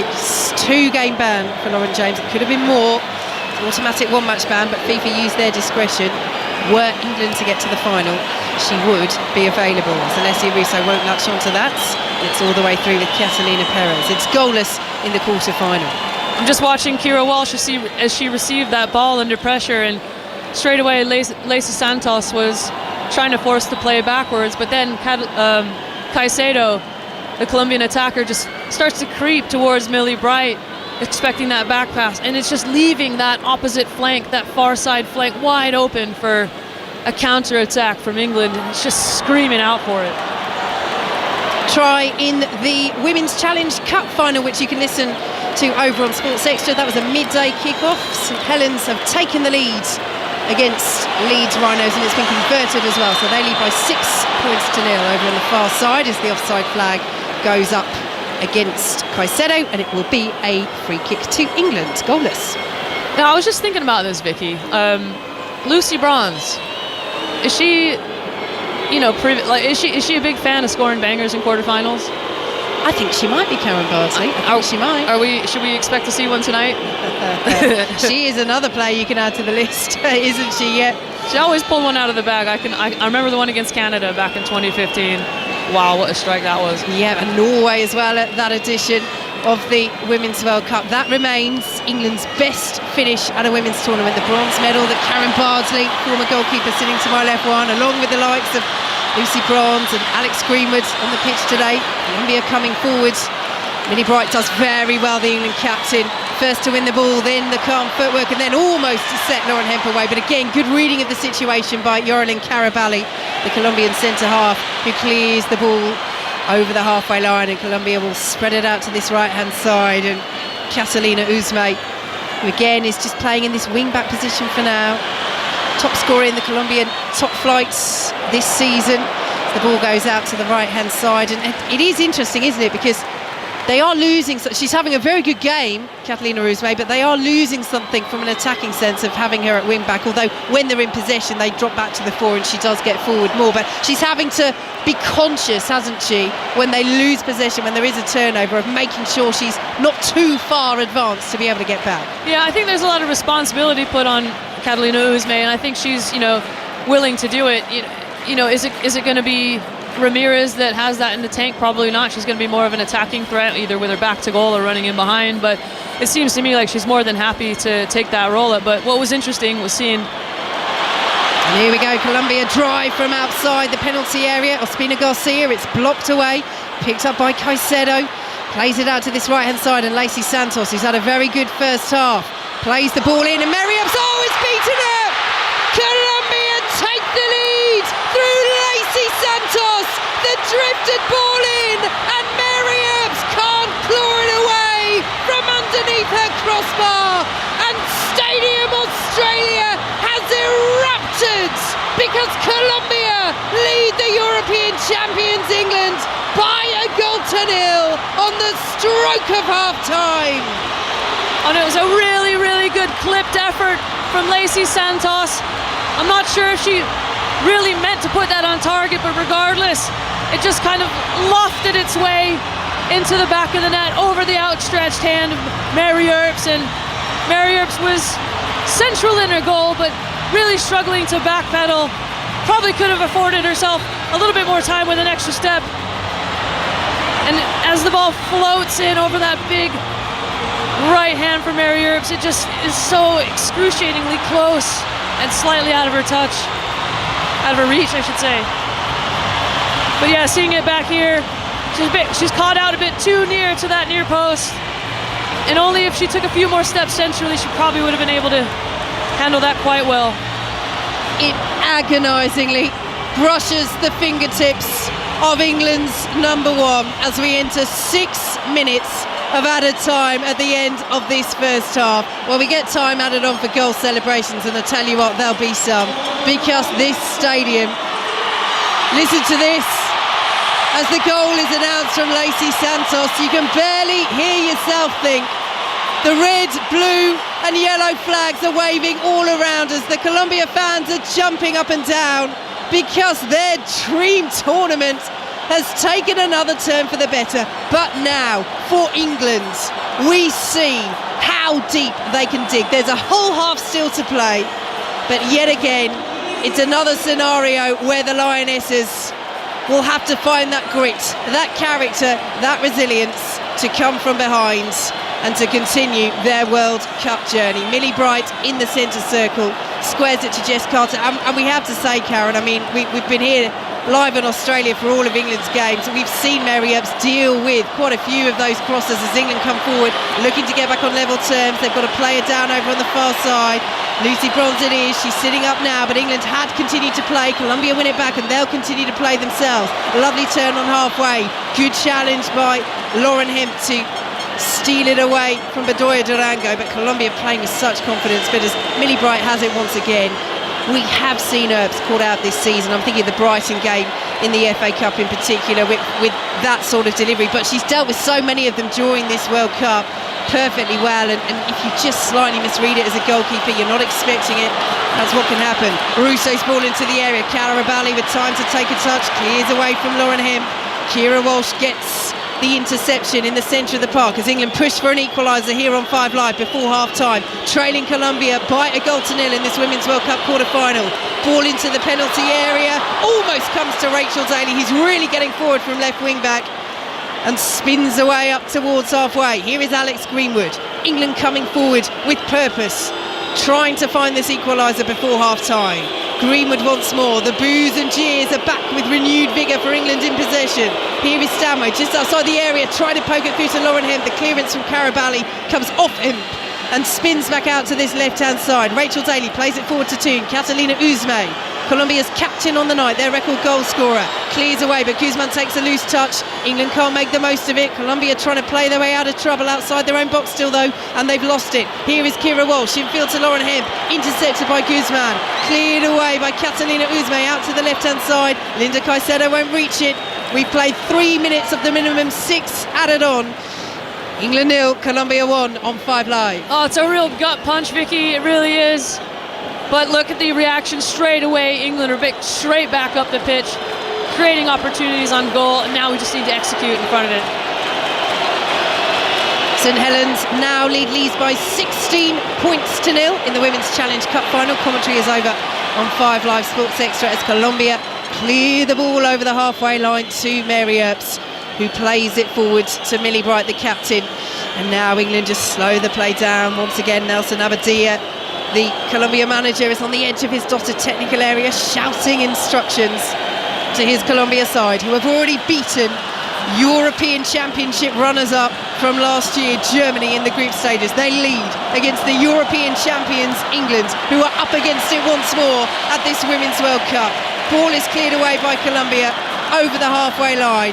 Plenty of time still to play, not in this first half, 2 minutes of added time left, but England have time to salvage this. It's been a better performance than it was against Nigeria. They have to take heart from that as they come forward once more. Lauren Hemp on the turn, well defended by Anna Guzman, who's been excellent since coming on, the 18-year-old, and it's cleared away by Yorelin Carabali, out for an England throw. Serena Wiegman comes out quickly, plays the ball to Rachel Daly so England can get on with things straight away. Daly with the throw, plays it back to Millie Bright on the halfway line. England 0, Colombia 1 here on 5 Live as Georgia Stanway tries to retain possession and does so. Squares it to Ella Toone. 30 yards out, left-hand side. Now Rachel Daly. Ball in, right-footed, headed away by Colombia. Picked up by Stanway. Receives it back from Lucy Bronze. She's forced away from the penalty area. There's a frenetic to this match. We've not even played the full first half yet, but you can tell what's on the line here. You can tell what's at stake. It's a place in the semi-finals against Australia as Ella Toone slips, can't keep that in. Ball goes out of play for an England throw. Diana Ospina-Garcia is furious, the Colombia midfielder, but she's back alert immediately as Rachel Daly takes it down the left-hand side, thumped away by Ana Guzman. There's no purple shirt up there for Colombia, but they won't care. They just want to see it out till half-time as Mary Earps plays it to Millie Bright once more, and we've got 45 seconds to play in this first half. Karen Barty. Again, it's frenetic. You're absolutely right, Vicky. Getting into the wide areas finally, really exploiting the spaces, and it just feels like England just want a bit more time to carry this momentum into the first half. Second half, I should say, sorry. England trailing by a goal to nil. Here is Stanway, 30 yards out. Now Walsh. Out to Daly, left-hand side. Colombia again, well marshalling the Lionesses. Walsh has it. Can they play their way through? Walsh's ball into the area. Knocked on by Lucy Bronze. Russo almost managed to trap it and bring it down. Perez has spilled it. She's lost it. And it's stabbed in. England have the goal as Lauren Hunt celebrates. A goalkeeping error at one end is equalised by a goalkeeping error at the other from Catalina Perez. And deep into added time at the end of the first half, England have levelled it up against Colombia. It's 1-1. It was coming. You can see the desire. You can feel it in this stadium. And this just goes to show there will be defensive lapses. The Colombians didn't quite clear the ball, but the tenacity of Russo, of Lucy Bronze, to just get something, put it in an area and fight for it. And to not give up on the play, Alessia Russo pokes the ball, and then Lauren Hemp is just lively to it. And, I mean, that needs to be cast in gold, that big toe. Yeah, just gets there with the tip of her boot. And we are all square as we kick off again. Tell you what, the goal celebration for Colombia has pretty much given England time to score that equaliser as we still play on. We played the minimum 6 added minutes. The goal scored in the 7th minute of added time, and we know this is what they've done all tournament. They do add time on for the goal celebrations, and it's worked in England's favour as they come forward again. Lucy Bronze pulls it back to Alessia Russo. 1-1 late on in the first half here in this Women's World Cup quarter-final. Forward now to Ella Toone as England come forward again, and there we go. The half-time whistle goes, and take a breath. A sigh of relief from England. They've levelled things up late on in this first half, and Karen Barsley, former goalkeeper alongside me, I hate to say it, but it's 2 goalkeeping errors is why we're all square. Don't look at me, it's not my fault for a change. No, listen, I mean, Mary Earps will be really disappointed. She was caught out a bit too near that near post, and it was, listen, to me it looked like a really lucky pot shot from Lacey Santos, but we've seen the Colombians do that in the past, and Mary Earps just got caught out, so she'll be kicking herself for that. But look, we're back equal through a stupendous toe poke from Lauren Hemp. Thank goodness for that. It's been a brilliant tournament, Jules, and we've got a brilliant quarter-final on our hands here. Half-time at Stadium Australia. England won, Colombia won. Karen Barsley looks absolutely knackered. I'm not too sure, but wow, what a day it's been so far in these quarterfinals. Oh, don't. I mean, honestly, that penalty shootout with Australia and France had me in absolute knots. I felt like I was going to vomit. And this is so stressful. It's fun to watch though, Izzy Christiansen. It's got an edge to it. 1-1 at half-time. 5 Live Sport live from Stadium Australia. 75,000 fans inside the ground. England 1, Colombia 1. Mac has got involved. 85058 if you want to as well, if you've got something to say to us at 5 Live Sport. Mary Earps talking about the goal that England conceded. Hadn't unfortunately had the full David Seaman Ronaldinho experience from the World Cup in 2002, but he was saying the atmosphere sounds incredible and Colombia deserved to be ahead. This was before Lauren Hemp equalised in added time, deep into added time at the end of the first half to make it 1-1. And Megan was saying, I do not care how Hemp got that into the back of the net even. Izzy Christensen, I guess you didn't care either. It's got an edge to it, hasn't it, this one? Oh my word, Jules, it's on a knife edge. Such an important goal for England just before half-time, right in the last seconds of extra time of that first half. I think that completely changes the dynamics of how the second half will begin. Colombia would have thought they were going in at 1-0 and probably planning how they're going to, stifle England, maybe drop a bit deeper. But my word, it's teed right up for a thrilling second half. And that Colombian goal came from absolutely nothing. And at that point, Emma was messaging 5 Live Sports saying that the huge half-time team talk from Serena was coming up. What will she be saying now? Well, I think she'll be pleased, of course, for equalising so late on because, like I said, I think she would have in her head been planning about how she's going to break down a really rigid Colombian defence who would have dropped back and protect their lead. But the dynamics have completely changed for Serena Wiegmann. I expect they'll be beginning the second half much more of the same as what we saw. I think there's a few of the final passes for England not quite in sync. I think the Colombians, the goal came from nowhere, but my word, some of their forward play, Ramirez, classic number 9 hold-up play has been outstanding.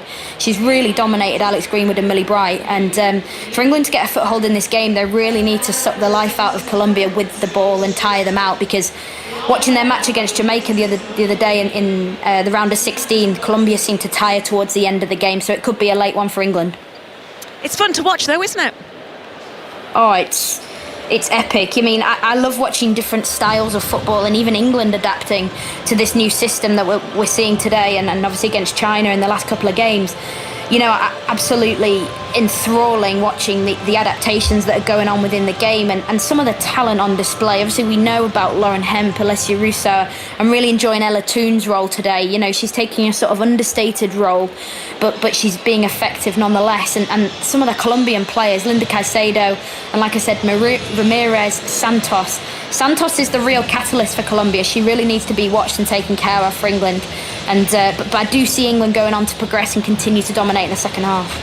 England 1, Colombia 1 at half-time in Stadium Australia. The winner will face Australia in the semi-final after the Matildas beat France earlier on penalties. We are about to get underway here at Stadium Australia for the second half. The England players have just come out of their huddle. Karen Bardsley is alongside Vicky Sparks. Thank you, Jules. And Stadium Australia continues to rock. The vast majority of the crowd are here supporting Colombia, but we can see the white shirts of England fans dotted in and amongst the crowd, and the red and white flags waving as well, doing their best to fight against this tidal wave of noise from the Colombian supporters. 1-1, we're about to get underway for the second half, and it will be Colombia, the South American runners-up last year at the Copa America, to get us underway, playing in the purple shirts, the yellow shorts and the dark socks. England in the white shirts, the navy shorts and the white socks. So Colombia in possession, playing from right to left, and here comes Lacey Santos, who scored late on in the first half, playing it through, looking for Myra Ramirez. Jess Carter just got a touch on it, and the ball is out to Lucy Bronze on this right hand side. She's pressured by the 18-year-old starlet Linda Caicedo, but Lucy Bronze has got a few skills as well. Beautifully flicks the ball up and clears it away up towards halfway. We'll take you through the lineups in a moment, but I tell you what, Karen Bardsley, this game, the speed of it shows no sign whatsoever of abating. It's just not stopping. As soon as the whistle blows, Colombia are getting forward, and Lacey Santos is driving. Here she goes again, Lacey Santos, ball into the area, Ramirez! Just past that near post of Mary Earps, and behind for an England goal kick, 1-1. Looks like Colombia, Lacey, Ramirez is a huge target player, really good control, and she's running that channel just in behind Millie Bright and pulling Jess Carter across. So looks like they're going to be targeting that outside of the three centre backs, I think, for England. Yeah, really good form for Levante this season in the Spanish top flight, helped them finish third, 15 goals and 28 appearances. Here comes Millie Bright for England, the captain. Over the top she goes, looking for Lauren Hemp, who scored that equaliser deep in added time at the end of the first half, which means we're all square on 5 Live in this Women's World Cup quarter-final. Cleared away by Colombia's Yoralyn Carabali. Alex Greenwood's putting Ramirez under a bit of pressure. Ramirez goes down. Referee Katarina Koroleva sees nothing wrong with that, and Colombia have it outside their own penalty area. So England with Earps in goal. Earps, who's had such a good tournament but was at fault for Colombia's opener. Lacey Santos's cross-come shot to Crot, as Beth Mead would call it, drifting over the head of Earps and into the goal. She's in goal for England. The back three of Carter, Bright the captain, and Greenwood. Ahead of them, Bronze, Stanway, Walsh and Daly, with Toon behind Russo and Hemp, who levelled things up late on in added time at the end of the first half. Millie Bright in possession, just inside her own half. Crossfield pass out to the left-hand side, and Rachel Daly has had a couple of chances in this game as well, saved by Perez, who's in goal for Colombia, Catalina Perez, and was at fault, losing the ball in a scramble. And Hemp eventually poking home the loose ball as Georgia Stanway picks it up, drives towards the Colombia penalty area, but then changes her minds, plays the ball out to the left-hand side, and Rachel Daly and Millie Bright has it now in the centre circle. 1-1 here on 5 Live in this Women's World Cup quarter-final. England looking to reach their 5th major tournament final in succession. The reigning European champions, the big favourites for this tournament, but they haven't had it all their own way tonight or in this competition. Russo's delivery in, cleared away by Carabali. It's out for an England corner. Karen Bardsley. It's fantastic. A lot of threatening this Colombian defence from Alessia Russo, Ella Toon getting forward, and obviously Lauren Hemp on the opposite side. So loads of numbers, but good pass selection from Kira Walsh to thread it through to Alessia Russo. So corner to England, playing from left to right in this second half. England, who levelled things up late on in this first half of the quarter-final. England, who had to come through a penalty shootout in the last 16. England, who now have this corner from the right-hand side with Georgia Stanway, both arms in the air as Stanway drives it in low, right-footed, and it ricochets away. Rachel Daly was in there, but Colombia got the touch. Well, they're saying it should be a goal kick. They're not happy at all with referee Katarina Koroleva, but the decision once more is corner. It's just a delicious delivery from Georgia Stanway into that near post space for Millie Bright. She's going to want another bite at the cherry. And Colombia aggrieved. I think that might have come off Rachel Daly as Stanway swings the ball in high. Colombia make first contact. Out of the area it goes as the shot from the edge of the area is driven over by Kira Walsh. Well, again, she hasn't scored for England in her career, but Karen Bardsley's played with her enough in training at Manchester City to know that even if she doesn't always do it, in 11v11 games, small-sided games, pops them in all the time, doesn't she? She just strikes a ball so true, Kira Walsh. You can see it in her distribution, the way she does the cross-field passes, but she just needs to catch it a bit more cleanly, maybe just back herself a bit more. Half-time in the Women's Challenge Cup final. St Helens leads by 16 points to 4. Commentary in the second half will continue over on 5 Sports Extra, and you can watch that as well on BBC 2. Do join BBC 3 this evening, 7 o'clock tonight. Women's World Cup highlights from the 2 quarter-finals today. This one, of course, and Australia's penalty shootout victory over France, reaching the semi-finals, the co-host for the very first time. England lose the ball over on the far side. It's behind for a Colombia goal kick. And of course, it's the opening weekend of the Premier League season as well. You can join Match of the Day for the first time this new season. 10:20 on BBC One this evening. And 5 Live across this season is the home of your commentaries. 3 o'clock and 5:30 on Saturdays. We have Brighton against Luton for you at 3 o'clock with Ian Dennis and Steve Sidwell.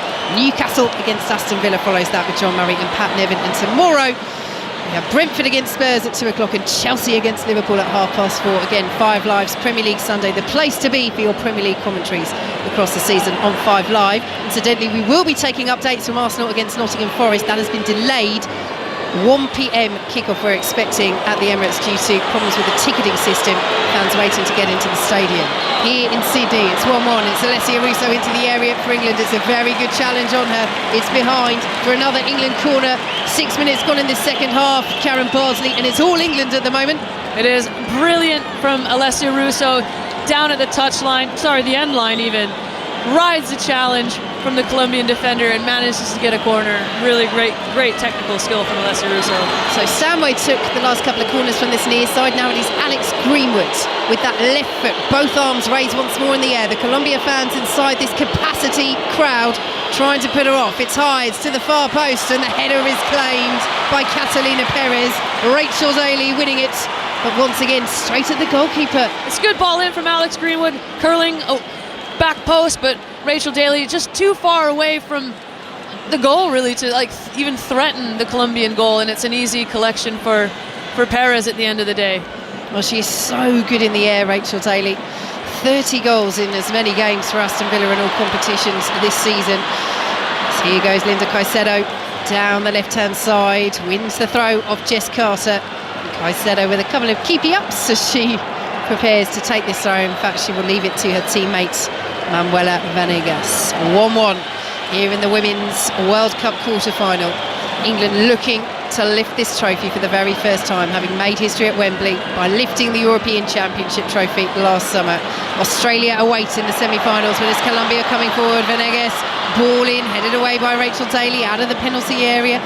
Colombia trying to get the purple shirts back there, and they win it with Lacey Santos, but that little 1-2 doesn't quite come off with Linda Caicedo, but Jess Carter has to stay alert and does so. She's closed down by Vanegas, who was going to shout back there at Caicedo, but perhaps decides to leave it because both of them have had outstanding tournaments, and it is behind for a goal kick. There's been a goal in the Championship. Commentary against Middlesbrough, Chris Coles. And it's gone to Coventry. They lead 1-0. Bright start rewarded. Matty Godden turning home instinctively at the front post following a great cross into the box. Coventry 1, Middlesbrough 0, 15 minutes in. Thanks, Chris. A reminder that Arsenal against Nottingham Forest, if you're just joining us, was a 12:30 kickoff. It's been delayed till 1 o'clock because of issues with getting fans into the stadium. Here in Sydney, England won, Colombia won at the Women's World Cup quarter-finals, live on 5 Live. Here is Georgia Stanway in the centre circle. England equalising deep in added time at the end of the first half after Colombia had taken the lead moments before. 2 goalkeeping errors playing their part, but the attackers taking their moments when they presented themselves as the ball goes out of play for a Colombia throw. And we can take you through their lineup. Catalina Perez is in goal. The back four of Ana Guzman, who had to come on very early on for the injured Carolina Arias. Yorelin Caraballi, Daniela Arias, and Manuela Vanegas complete that back line. Diana Ospina Garcia and Lorena Bedoya Durango in the midfield, with Catalina Uzme, Lacey Santos and Linda Caicedo supporting Mayra Ramirez up front. It does turn into a back 5 really for Colombia when they are defending, with Uzme, their record goal scorer and captain on the night, dropping back into defence. Now we see Karen Barsley, Colombia just taking their time, slowing the play down as their fans, yellow clad, continue to bounce and whirl those red, yellow and blue flags around their heads. They're loving this tournament. They're loving this quarter-final. They're dreaming big once again, but so are the Lionesses. Here goes Linda Caicedo, though. 3 white shirts around her. Eventually she's brought down by Lucy Bronze, and Bronze is one of 3 England players on a yellow card from previous games. Were she to be booked in this match, she would miss a potential semi-final. The others walking that tightrope are Georgia Stanway and Lauren Hemp. Colombia have 5 players that would apply to, but you can't think too far ahead. You've got to think about this match. It's tightly contested, as we thought it would be. Colombia, despite being ranked 21 places below England as they get things underway with the ball in their own half, have had a brilliant tournament, and as their manager Karen Nelson-Abadia says, that the gap is closing. This World Cup has shown that. Yeah, Colombia have been absolutely fantastic. The ball gets switched out, intercepted by Lucy Bronze. This is end to end. Yep, can't take your eyes off it for a moment, as the ball will break in the centre circle to England's goal scorer Lauren Hemp, who levelled it up deep in added time at the end of the first half. It's 1-1 here on 5 Live, live from Stadium Australia in Sydney. The dark skies above us as the players continue to move forward for England. Here is Ella Toone. Again, the cheers and whistles as England enjoy a spell of possession. Rachel Daly out to the left-hand side, just about kept in by Lauren Hemp. Was it? No, it wasn't. Flag's gone up on the far side, and it will be a Colombia throw. Little sloppiness creeping in here, Vicky. I think we've seen a few wayward passes go out of play or get intercepted, and as we saw Caicedo pick up the ball for Colombia earlier in the midfield, she can change direction so quickly and cause a Colombian attack literally out of nowhere. So really need to be a bit tidier. Here goes Jess Carter. Takira Walsh now. Plays it back to Alex Greenwood.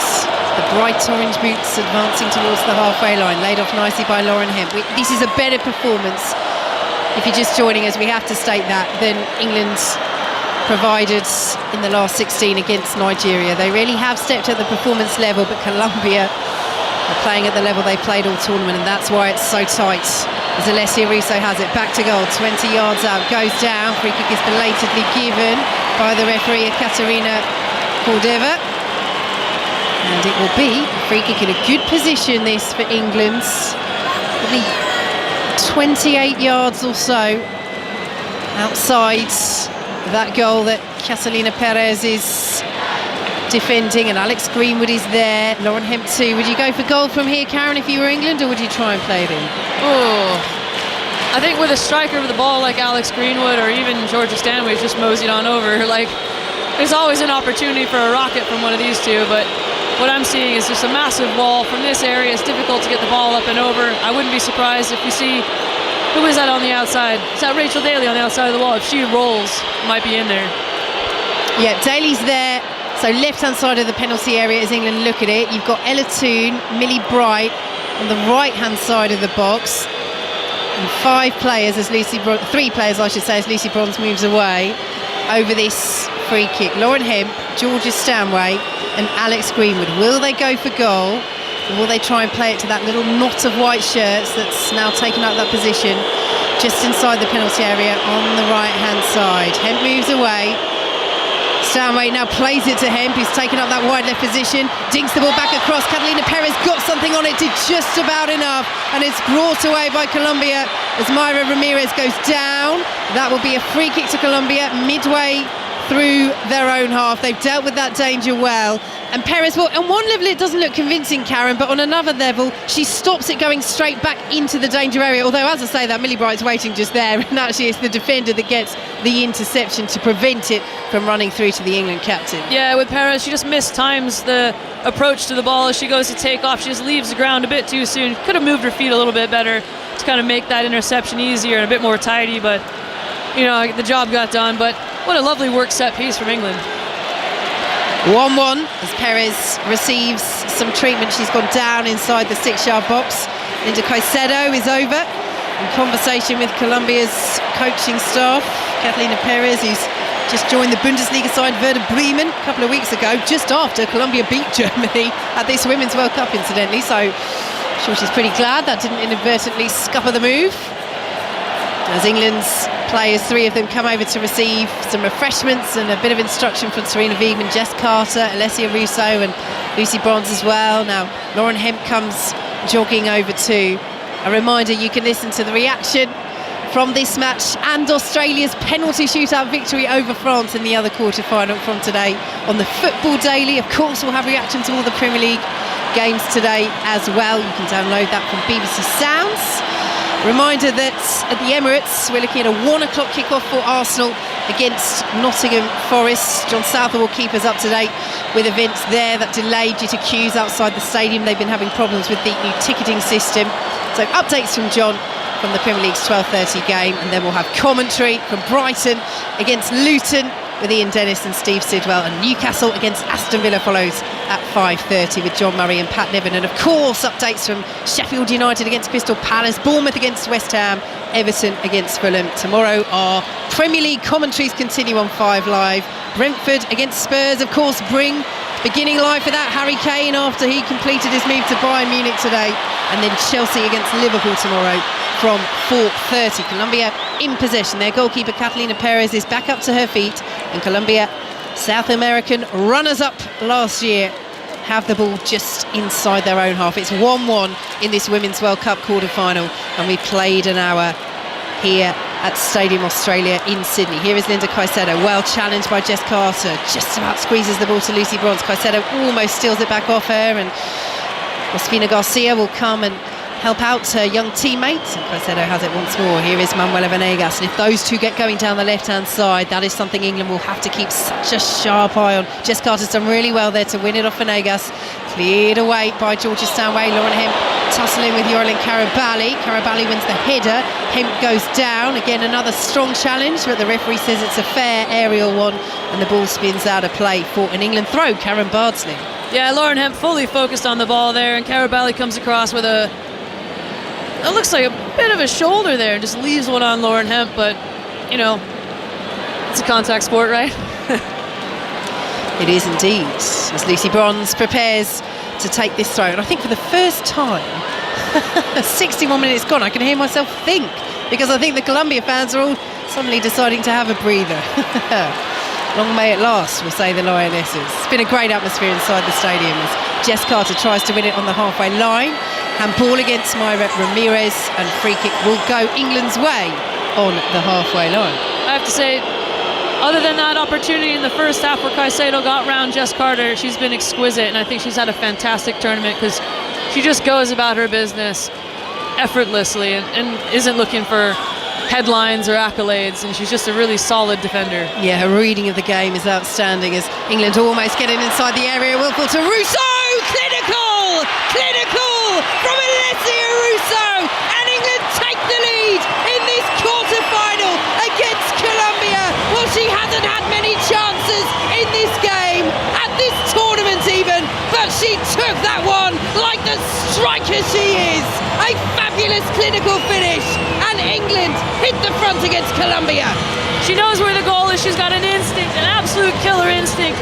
The ball falls to her. I thought she was going to give up on it, but she manages to stay with it, and it's a fantastically well-struck ball across the goal, and she manages to stay onside. It's a great, great pass from what looks like Georgia Stanway to find the feet of Alessia Russo. And it just takes a lucky deflection, I think, off the Colombian defender, Arias.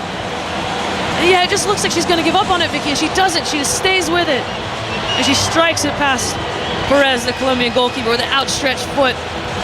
Desperation to get something on it, but what a fantastic finish from Russo. Huge double clenched fist from Alessia Russo. Her second goal at this World Cup. She was so effective coming off the bench at the Euros. 4 goals she scored as a substitute. That's more than any substitute has scored at a single Women's Euros in history. But with the retirement of Ellen White, it's her that Serena Wiegmann has turned to lead the line. She scored the early opener against China, and she's put England ahead. They've come from behind against Colombia in this Women's World Cup quarter-final. And now, can the Lionesses turn the screw? One thing we know about Colombia, they will not give up. They will not give in. They were pegged back late on against Germany. They found a way to win. They have belief and confidence in this tournament. But can the Lionesses use this now as a platform to build on? Lucy Bronze loses out. Here is Caicedo, cleared away by Jess Carter. Georgia Stanway brings it down. A beautiful control from Stanway. Infield to Ella Toone. Plays it to Rachel Daly. Ball into the area. Saw the run of Russo and of Bronze. Neither can reach it. And it's behind for a Colombia goal kick. I'll tell you what, Tooney, this is the Tooney we wanted to see. She's picking up really great pockets into space. She's linking up play really nicely off the likes of Rachel Daly, Georgia Stanway even, and threading some lovely balls into the attack. But what's this? We've seen the Colombian goalkeeper go down again. Yep, she's gone down a couple of times in quick succession, Catalina Perez. We'll just keep an eye on how many Colombia players come over to the coaching staff here and their manager, Nelson Abadia, because, of course, we've seen her be tactical at times. But I think she does have an issue here, Karen. I mean, to go down quickly in quick succession. Of course, England have just scored, but it's only Caicedo really coming over. Lacey Santos as well. Lacey Santos, who had given Colombia that goal late on in the first half. Lauren Hemp levelling deep into added time, and Alessia Russo putting England ahead. They are finally underway in the Premier League at Arsenal against Nottingham Forest. John Southall. Well, Vicky, we're almost underway. Both sides are having a huddle either side of the halfway line. Great noise inside the Emirates. The season will finally get underway here in the next couple of minutes. Remember, delayed by half an hour because of e-ticketing problems outside the ground. But I'm pleased to say the Emirates pretty much looks full now. We're just about to kick off. Arsenal against Nottingham Forest. Thank Thank you, John. John will keep us right up to date here on 5 Live. A huge weekend of sport for you across the station on Saturday and Sunday. And with the Premier League's opening weekends, we have 4 commentaries for you. Brighton against Luton from 3 o'clock. Newcastle against Aston Villa follows at 5:30 with 6:06 back as well. Chris Sutton and Robbie Savage taking your calls from 7:30. And then tomorrow, Brentford against Spurs as they begin life without Harry Kane. That move to Bayern Munich confirmed earlier today. Chelsea against Liverpool at 4:30. Across the season, the 3 o'clock games, the 5:30 on Saturday, the 2 o'clock games, the 4:30 on Sunday. That is where you'll find commentaries here on 5 Live. The Women's Challenge Cup final is over on 5 Sports Extra. You can watch that on BBC 2. It is currently St Helens 16, Leeds Rhinos 8. And substitutions are preparing to be made. Catalina Perez is not able to continue. Colombia's number 1. She was standing right there, wasn't she, in her penalty area, looking across as if waiting to see confirmation of what she feared. She is not able to continue. And a debut for 20-year-old Natalia Giraldo, a World Cup debut. She plays for America de Cali in the Colombian top flight. She was the number 3 goalkeeper as they finished runners-up at the Copa America. And this is interesting because they have the very experienced Sandra Sepulveda on the bench as well, 35 years of age, number 1 at the World Cup back in 2015 and 2019. But the nod is given to the 20-year-old, her World Cup debut. What a moment this is for her as Colombia, trailing by 2-1, look to get back into this game against England. She gets an early touch as well as Caraballi heads that ball back to Giraldo. Nothing like a little bit of goalkeeper drama in a World Cup quarterfinal, right, Vicky? But yeah, this is a huge moment for Colombia as well. Like, could this potentially open up the floodgates for England with such little experience? But I imagine she's quite nervous. Giraldo in the Colombian goal. This could be a massive moment for her, make or break even. Well, we've seen a couple of goalkeeping errors in this match, one from Earps, one from Perez. Nothing much that Perez could have done about that Russo goal that's given England the lead in this second half, but Colombia are coming forward. Here is Lacey Santos on the score sheet for them. She had put them ahead at the end of the first half. Hemp's equaliser deep in added time. And Russo's goal give England this 2-1 advantage. Venegas forward. Caicedo's gone down there off the ball. Lucy Bronze has cleared the ball away. It's out for a Colombia throw. Caicedo stayed down. We do have VAR. If there's anything there, they'll have a look at it. I think Lucy's just accidentally stepped on her foot, to be honest, while she's trying to change direction as she's pressing Venegas. There's absolutely nothing in that. It's just Lucy doing a good job trying to get up to the ball, trying to change direction. This is a bit of a rondo, a 3v2 on the outside here. Yeah, VAR won't get involved for that. It's those key situations, red cards and goals and penalties and mistaken identities. Certainly not falling into any of those categories. Colombia have it with Caicedo, who's back up, almost has it taken off her toes by Lucy Bronze, and Bronze and Carter between them do get it away from the 18-year-old. England 2, Colombia 1, Australia awaits in the semi-finals, but 20 minutes still to play. And Karen Bardsley, sometimes it can sound like a cliche, but it's absolutely not. You cannot write this Colombia side off. No, you really can't. There's fantastic skill literally in every attacking position. You know, centrally, left, right, and the likes of Lacey Santos joining in, driving the attack. You know, we're even seeing the fullbacks really get engaged and get forward in the attack, try to create those numerical overloads. Here goes Russo, beautiful touch by Kira Walsh on the halfway line. Now to Alex Greenwood, 2 purple shirts with her, Myra Ramirez and Catalina Usme, and Greenwood with a lovely bit of footwork, gets past both of them, but they've given the ball away, England. Here is Myra Ramirez, 2 white shirts around her, pulls it back as Colombia come forward once more to Usme, and now Bedoya Durango drives from distance. Oh, what a hit and what a save from Mary Earps. Pushes it over. Well, that must have been the best part of 30 yards. What an effort from Bedoya Durango. And I tell you what, had that gone in, that would have been one of the goals of the tournament. Karen Bardsley. And it's a fantastic save for Mary Earps. She absolutely makes sure that she gets everything behind this save, moves her feet really well, big, strong right paw as she elevates it over the bar. But, you know, listen, Bedoya Durango hasn't been involved that much. Just like you said, you can't write them off. Lacey Santos with the corner for Colombia, headed away by England out of the penalty area. Bedoya Durango will drive again, and this time it's over the angle of post and bar and almost hits one of those England flags way behind the goal. It's a curved stadium that we're looking at, so you have the pitch and then this little curve of grass behind it, so it's quite a distance between Mary Earps' goal and the fans, which I'm sure as a goalkeeper, when there's this many opposing fans in the stadium, you don't really mind. I'm not sure, she'll be able to hear the general noise, but perhaps not the individual chants that the Colombian fans are shouting, which came your way in 2015. Oh, they didn't sure Karen? did. Yeah, no, I never got. You can never hear anything when there's this many people. But I was just watching that save from Mary Earps. If you're at home and you get a chance to watch this and you're a young goalkeeper, watch her footwork. It's exquisite. She takes couple steps, shuffles across, and generates so much power to make that save. That's really good for Mary Earps. You can watch the highlights on BBC 3, 7 o'clock tonight. England leading Colombia by 2-1. Australia in the earlier quarter-final, beating France on penalties in Brisbane to reach their first World Cup semi-final. They will await the winners of this tie. As it stands, it'll be England against Australia in the semi-finals. Women's Challenge Cup final, another try for St Helens. They lead Leeds by 20 points to 8. You can listen to commentary over on 5 Sports Extra and watch as well on BBC 2. England with the free kick, out to the left-hand side they go with Rachel Daly. In field now to Kira Walsh, lays it off to Alex Greenwood. Down the left-hand side she goes. England leading by 2-1, live from Stadium Australia here on 5 Live. As that ball back puts Daly in a bit of trouble, but she does well, keeps it in. Walsh now picks it up. This is nicely moved by England. Real pressure from the purple shirts of Colombia, but England send it back to the captain Millie Bright, and squared now to Jess Carter. As Caicedo ahead of her, but Colombia keeping their shape well. Here is Millie Bright once more in field to Alex Greenwood, stepping away from Myra Ramirez, and now out to the left-hand side and Rachel Daly, and this is where England have worked the space as Lauren Hemp picks it up. She's up against Carabali, who's come out on that far side, and Hemp's done really well.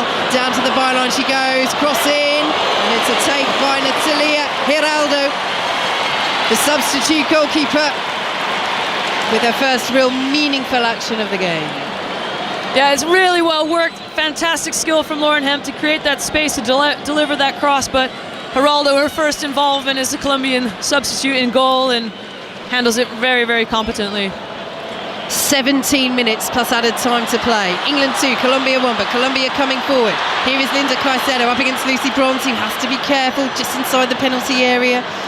Caicedo is forced out of the box and Bronze stands still, standing her up. Caicedo finds Lacey Santos as Venegas has an option on the left-hand side. Good foot in, very good defending by Georgia Stanway to steal it away from Lacey Santos and bring the ball away down the right-hand side. And now Alessia Russo will chase. Bedoya Durango does well, gets back there, reaches it ahead of Russo, who scored the goal that, as things stand, is seeing England through to the semi-finals of the Women's World Cup, a trophy they've never won. They're looking to reach their 5th major tournament semi-final in a row. They've reached the last 2 semi-finals at the Women's World Cup, back in 2015, back in 2019. Are they to make it 3 in a row at this tournament? They have 60 minutes plus added time to see out against this Colombia side, who have been so impressive, who scored late on to stun Germany, the runners-up at the European Championships last year in the group stage. England have the advantage. Can they hold it? Millie Bright out to the left-hand side and Rachel Daly picks it up. Here is Ella Toon approaching halfway, plays it forward now to Lauren Hemp, who scored that equaliser deep in added time at the end of the first half that really reset things for England. Here is Lucy Bronze, plays it forward now to Alessia Russo. Stanway, lovely move this by England, trying to find Rachel Daly with the ball into the penalty area. Cleared away by Guzman at the back for Colombia, and Carter under pressure from Caicedo. Sends it back to Mary Earps, who plays it out calmly to Alex Greenwood. But they do commit the numbers forward, Colombia, as England evade the press. 75,784 inside Stadium Australia. Sell-out crowd, vast majority of them cheering for Colombia, but it's England coming forward. Hemp finds Russo, edge of the box, excellently challenged. Ball spins out to Lucy Bronze, plays it in. It's behind off Arias for an England corner. Take a breath, Vicky. Thank you. This is intense. This is intense. Really, really great stuff from back to front. Really clever composure in the build-up phase of support positions for Mary Earp. She's nice and high, plays a nice easy pass out to Alex Greenwood, but the composure, the confidence that second goal has allowed this England team to have, again, it's just free-flowing, and to your point, Vicky, around Colombia and their high press, their energy, they're getting exposed because they're throwing so many numbers forward that the space is starting to appear on either side of the back four. England 2, Colombia 1 here in Sydney. Arsenal against Nottingham Forest in the Premier League is goalless. That a 1 o'clock kickoff. Half an hour delay to that match commencing. England with the corner. From the right-hand side, it's punched away by Giraldo. And Colombia will clear. There's a foul on Colombia on the edge of the area, but they don't mind because Caicedo has it and she's over the halfway line. The run's being made through the centre. Vital block by Jess Carter, the back of Jess Carter, to stop that ball going through the centre to Lacey Santos. But Caicedo does find her now, but the danger has ebbed a little bit. Out to the right-hand side, ball into the area, and England can watch it behind. Karen Bardsley. It's well watched by Jess Carter. She gets an early shout from Mary Earps to leave it, and again, it's just, maybe is it frustration? Is Colombia just rushing their decisions a little bit? Are we going to see that kind of creep into the game a bit more as we go? Well, they're preparing to make a change, Colombia, and it will be Yvonne Chacon who is coming on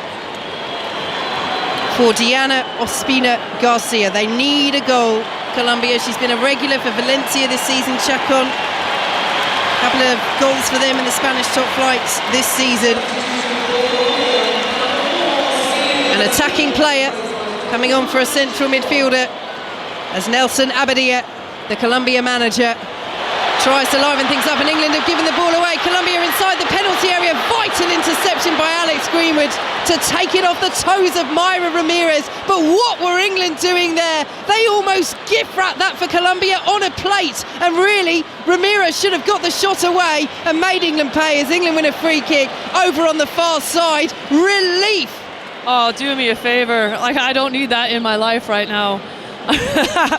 No, in terms of like the technical qualities that we're used to seeing from England, they've been a little bit untidy in possession, particularly down that left-hand side. So I think there'll have to be a real deliberate focus to make sure that that doesn't happen, because really transition has been the only opportunity that Colombia have had.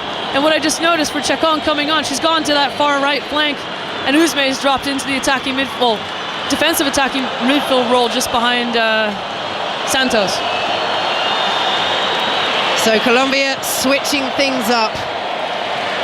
England have 11 and a half minutes plus added time to see this out, but my word, they almost played themselves into real trouble at the back there. They did, in truth, and it was only Mayra Ramirez not able to take the shot quickly enough, and good recovery by Alex Greenwood that snuffled out that danger. England 2, Colombia 1. Live from Stadium Australia in Sydney, here on BBC Radio 5 Live. All the reaction to this match and the Premier League's action today is on the Football Daily. You can download the latest episode of that tomorrow morning from BBC Sounds. As Colombia come down the right-hand side, they're building momentum in this game, but they trail England by 2-1 in this Women's World Cup quarter-final. Here is Yorelin Karabali.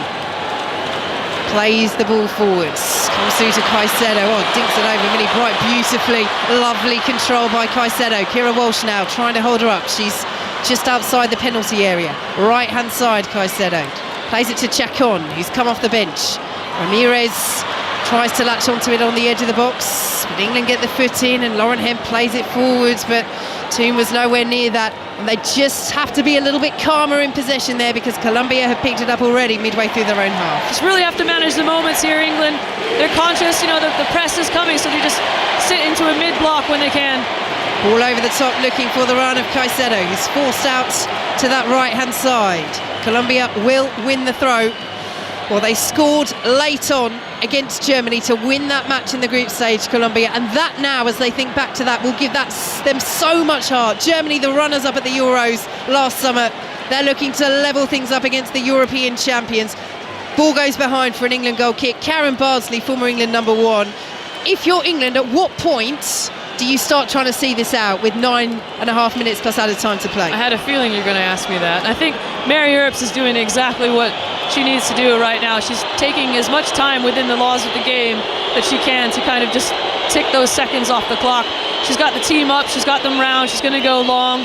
She's understood that, you know, Colombia are pushing forward. It's not the time to take risks and build.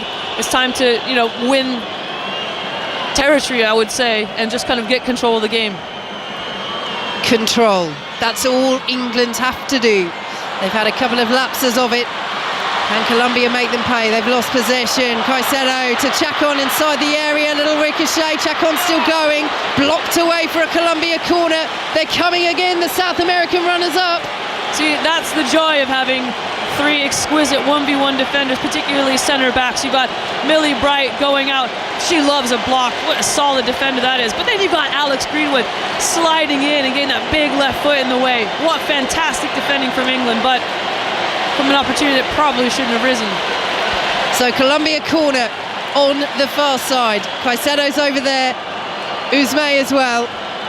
They have options in the box, Colombia. They play the corner shorts. Here is Caicedo. Down to the byline she goes. Swings the ball across. Millie Bright's in there. Wins the header. Miscue on the edge of the box by Lacey Santos. Still trying to keep possession.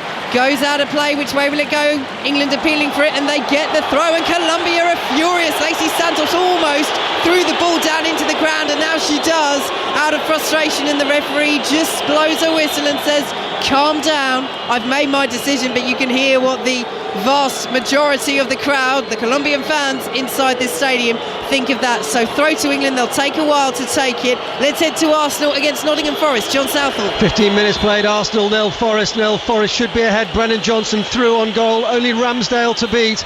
Put it high and wide of the right hand post. Poor finish, should have scored it. Arsenal 0, Forest 0.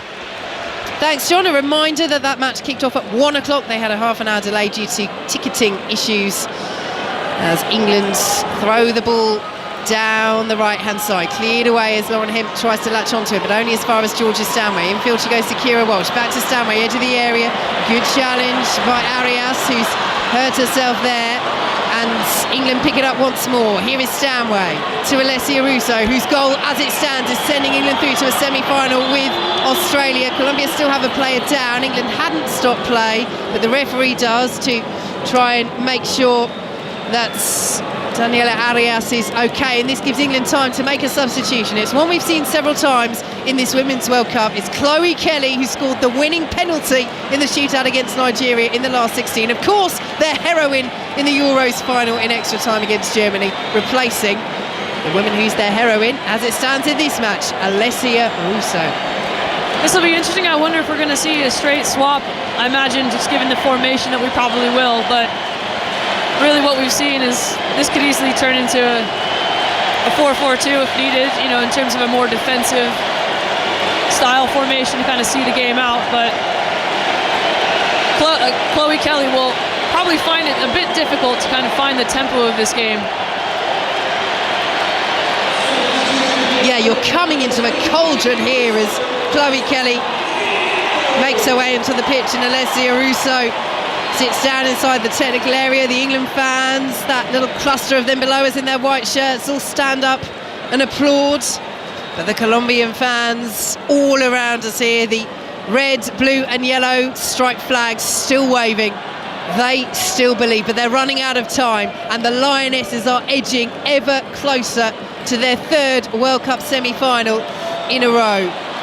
As Millie Bright plays the ball all the way back to Mary Earps, clears away from Mayra Ramirez, brought down in the centre circle by Colombia, but they can't keep hold of it. And now here is Lauren Hemp. Chloe Kelly playing through the centre at the moment, peels off to that left hand side as Hemp squares it to Lucy Bronze midway through the Colombian half, and Bronze, the most capped player in this Lionesses squad, just uses all of that experience and sends it back to the halfway line. Jess Carter's ball forward is intercepted by Venegas. Here is Linda Caicedo in field now to Bedoya Durango, who's drawn a very good save from range from Mary Earps in this second half. And now the ball over the top finds Lacey Santos in space, left hand side of the penalty area, pulls the ball across, hits Millie Bright, comes back to Santos, tries to pick out a player just on the edge of the penalty area. Venegas it was who got forward. England clear the ball away, and at the second time of asking, Georgia Stanway absolutely thumps that one into the Colombia half. There's no white shirt there. It spins out of play for a Colombia throw. 4.5 minutes plus added time to play. England 2, Colombia 1 in this Women's World Cup quarter-final here on 5 Live. Fantastic defending again from Millie Bright. I watched the back three all the way as their line dropped, and not one player was in the same line, and that's a positive thing, because they essentially got in the way of every single opportunity Colombia could put forward. Ball is given away by Colombia. England can't make the most of it though. Chloe Kelly won't latch onto it, and Colombia have it just inside their own half. 4 minutes plus added time to play. England 2, Colombia 1. A semi-final against the co-hosts Australia awaits, but Colombia aren't done yet. Here is Lacey Santos, who's been outstanding outside the penalty area. Lays it off on the right-hand side to Chacon with that white headband and the orange boots. Plays it in field once more. Here is Uzme. Santos down to the byline, pulls it across, and Mary Earps gathers. Did that ball go out of play before Earps got there? No, it didn't. It's a Colombia corner from the far side. England 2, Colombia 1. 3.5 minutes to play. It needed saving though. It was really well done by Lacey Santos to try and get round the centre back for England and managed to put it on target. And listen, some of those perceived easy shots are sometimes the ones that catch keepers out, so well concentrated on by Mary Earps. All around us, yellow shirts are bouncing up and down, but it's England who lead by 2 goals to 1. They have a corner to defend the Lionesses from the far side. The purple shirts making the runs inside the penalty area. Millie Bright is there, heads away powerfully out of the box. Colombia have a player down. It's Carabali. She's got back up as they pick it up on that right hand side. Ella Toon trying to put on the pressure as Colombia switch the play out to the left-hand side, but it won't reach Chacon, and Lucy Bronze has it now for England. Plays it forward, and chance for Chloe Kelly to race away down this right-hand side, but it's well covered by Guzman. Back there defending the 18-year-old Caicedo. Nice touch in field to Venegas, and Colombia coming forward again. Oh, but Venegas took a eye off it. Lauren Hemp almost gets there. Crunching challenge. Bedoya Durango tries to come away with it. Colombia do. Referee lets it go. Guzman out to the right-hand side. Colombia still inside their own half. England still leading by 2 goals to 1 with 2.5 minutes to play plus added time in this Women's World Cup quarter-final. They're on the brink, Serena Wiegman's side, of their 5th major tournament semi-final in a row, but Colombia still press. They're just inside their own half, the South American side. They play it forward. It's a loose touch from Lacey Santos. England try and win it over on the left-hand side, but they just can't get the ball off Colombia, who play it back to their substitute goalkeeper, Natalia Geraldo, on for the injured Catalina Perez in this second half. Colombia in possession. England lead by 2 goals to 1 here on 5 Live from Stadium Australia in Sydney. Bedoya Durango has 2 white shirts around her. Lucy Bronze and Georgia Stanway between them take it off her, and England win the free kick. They've taken it quickly. I can't see Serena Wiegman, she's sitting down. I don't know if she'll be very pleased about that, as the ball is over the top from Kira Walsh, and Chloe Kelly won't keep it in, and Colombia have a throw. Why Karen Barty? They know better than that. Yeah, the commitment here. I was just watching the 2v1s from Lucy Bronze and Georgia Stanway, and the fantastic defending all over the pitch, but it's those little decisions that need to be managed. Half time in the championship. Coventry 1, Middlesbrough 0. Here at Stadium Australia in Sydney, it is still England 2, Colombia 1. Alessia Russo's goal in the second half. Has it done enough for the Lionesses? Colombia piling on the pressure, looking for this equaliser that would take it to extra time, which England of course faced in the last 16 against Nigeria. Alex Screamer clears away. Anywhere will do now. Into the Colombia half it goes, and Carabali picks it up the centre half once more. Squares it to Daniela Arias. They've had such a good tournament, Colombia, but are the Lionesses rising to the occasion just when they need to in the latter stages of this tournament? Ball forward, won't reach Lauren Hemp.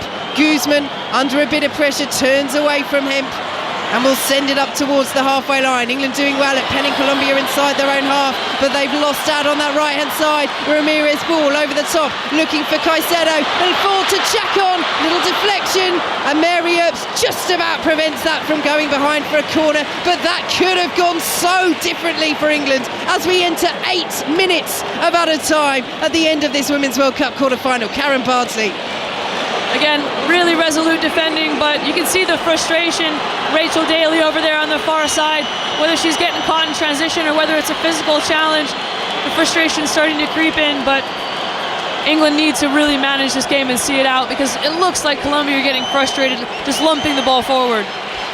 Long clearance from Mary Earps, brought down by Lauren Hemp. Lucy Bronze under pressure, wins the free kick, and Venegas is furious, and Nelson Abadir on the touchline is protesting. He was actually suspended for the opening 2 games, Nelson Abadir, after being sent off at the end of the Copa America final last season, but you can understand the frustration, and you can understand why Lucy Bronze is using every last ounce of experience. Karen Parsley, as Bethany England prepares to come on for the Lionesses as they look to see this out. Yeah, no, you're absolutely right. The serious. I'll let you take it from here, Vicky. Yeah, Chloe Kelly down to the corner flag again.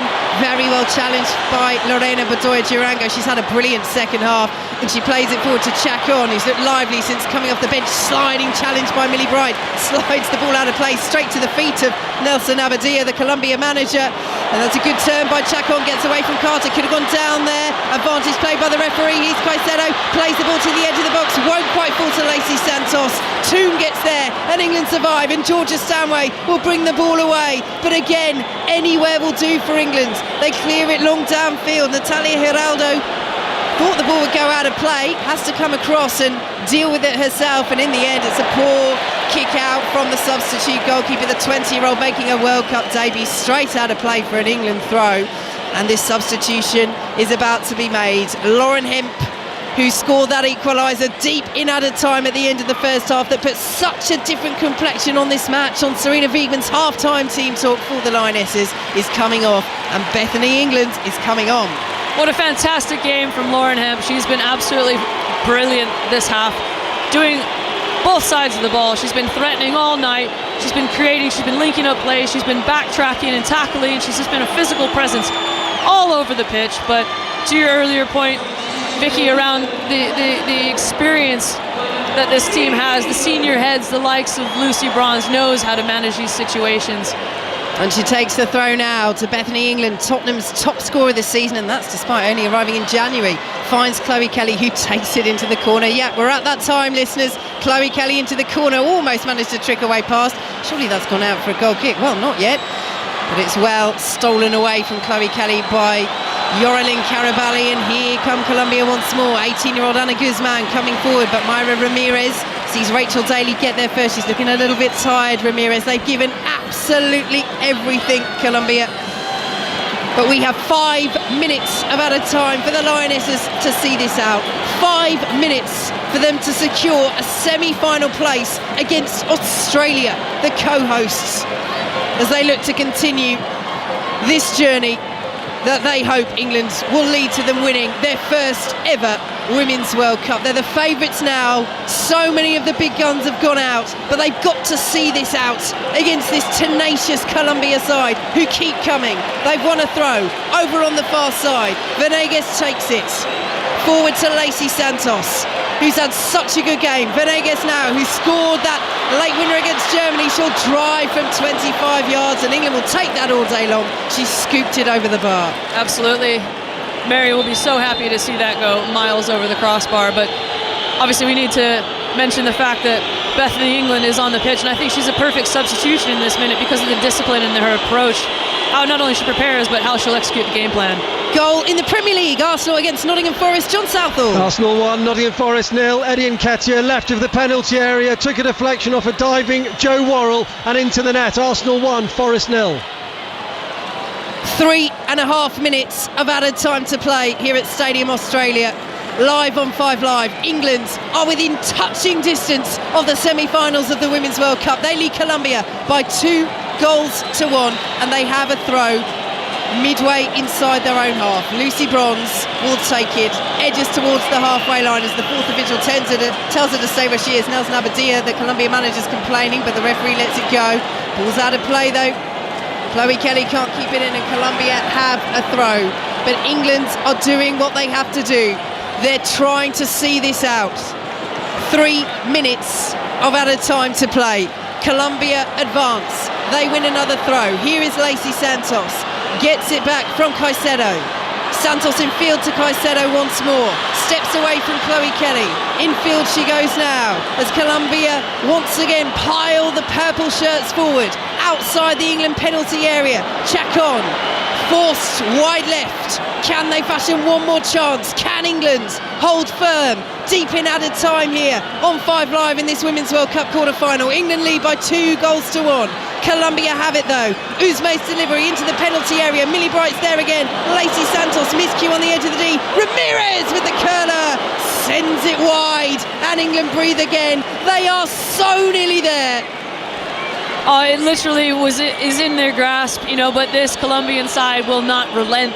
They continue to threaten the England goal with just any opportunity they can to try and put it on target. So again, I imagine Mary Earps is going to get everyone round, take all the time she can, launch the ball forward, and play for the first and second balls in this England midfield. 2 minutes of added time to play.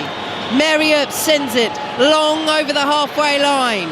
England will pick it up with Chloe Kelly on this right-hand side as Bethany England there with her as well. Kelly intelligently plays it back to Lucy Bronze, who turns under pressure. Oh, she's had it stolen. Bronze stays down. No free kick given. Bedoya Durango inside the England half. England stretch now as Lacey Santos plays it out to the right-hand side. Linda Caicedo's there, and Linda Caicedo fires wide. Well, that was the moment for the teenager. She scored a stunner against Germany. She's lit up this Colombia side at this World Cup, but it looks as though this World Cup journey is coming to an end for Colombia, and the Lionesses look as though they're heading through to the semi-finals. They have 1 minute of added time to see out.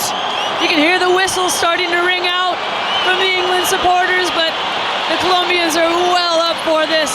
The fans are screaming at the top of their lungs, but my goodness, what was Lucy Bronze doing there? Needs to just dump that ball into the corner, and instead she just drops back and looks to play it backwards and gets dispossessed. Carter's long clearance downfield is backheeled away by Daniela Arias, out for an England throw. 35 seconds to play. The referee is telling Lucy Bronze just to stay there and not inch forward anymore. She does a couple of steps, and Colombia head the throw away. Chacon gets a boot on it. It will spin out of play once more for an England throw. 20 seconds to play. The Lionesses are almost there. Once again, they've been pushed all the way by their opponents, this time Colombia in this quarter-final. But they look as though they've done enough, and can they seal it?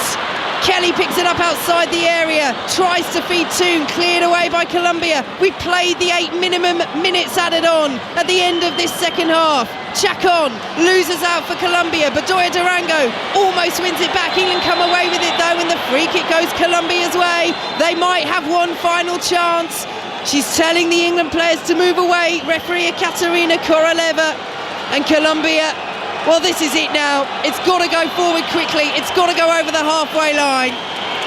And they have to get a purple shirt on the end of it. England just have to stay focused. Kira Walsh meets that free kick, clears it away. Chloe Kelly misses the header on the halfway line. Guzman wins it for Colombia, but there is the final whistle. And England are through to the semi-finals of the World Cup for the 5th major tournament in a row. They make the last 4, and that dream of winning their first ever Women's World Cup is very much still alive for the European champions, for the Lionesses.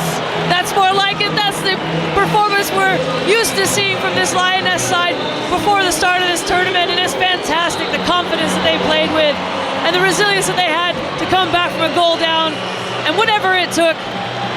There was just such a good feeling tonight out there on the pitch, and I hope they take this into the semi-final, Vicky.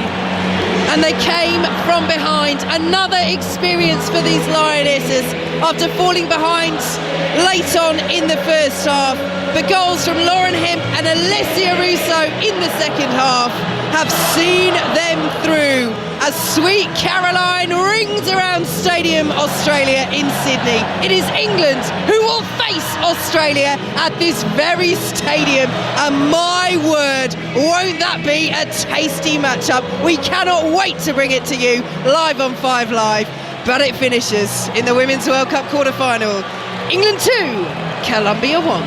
And before we reflect on this match here in Stadium Australia, just to let you know that Arsenal have scored a second in that match against Nottingham Forest. Saka has got the goal, and that of course is a delayed kickoff in the Premier League, the lunchtime kickoff. It's Arsenal 2, Nottingham Forest 0. Vicky Sparks, Karen Bardsley, and first Izzy Christensen. Australia then the host nation up next. 75,784 watch this match in Stadium Australia. Izzy, you can breathe, you can relax.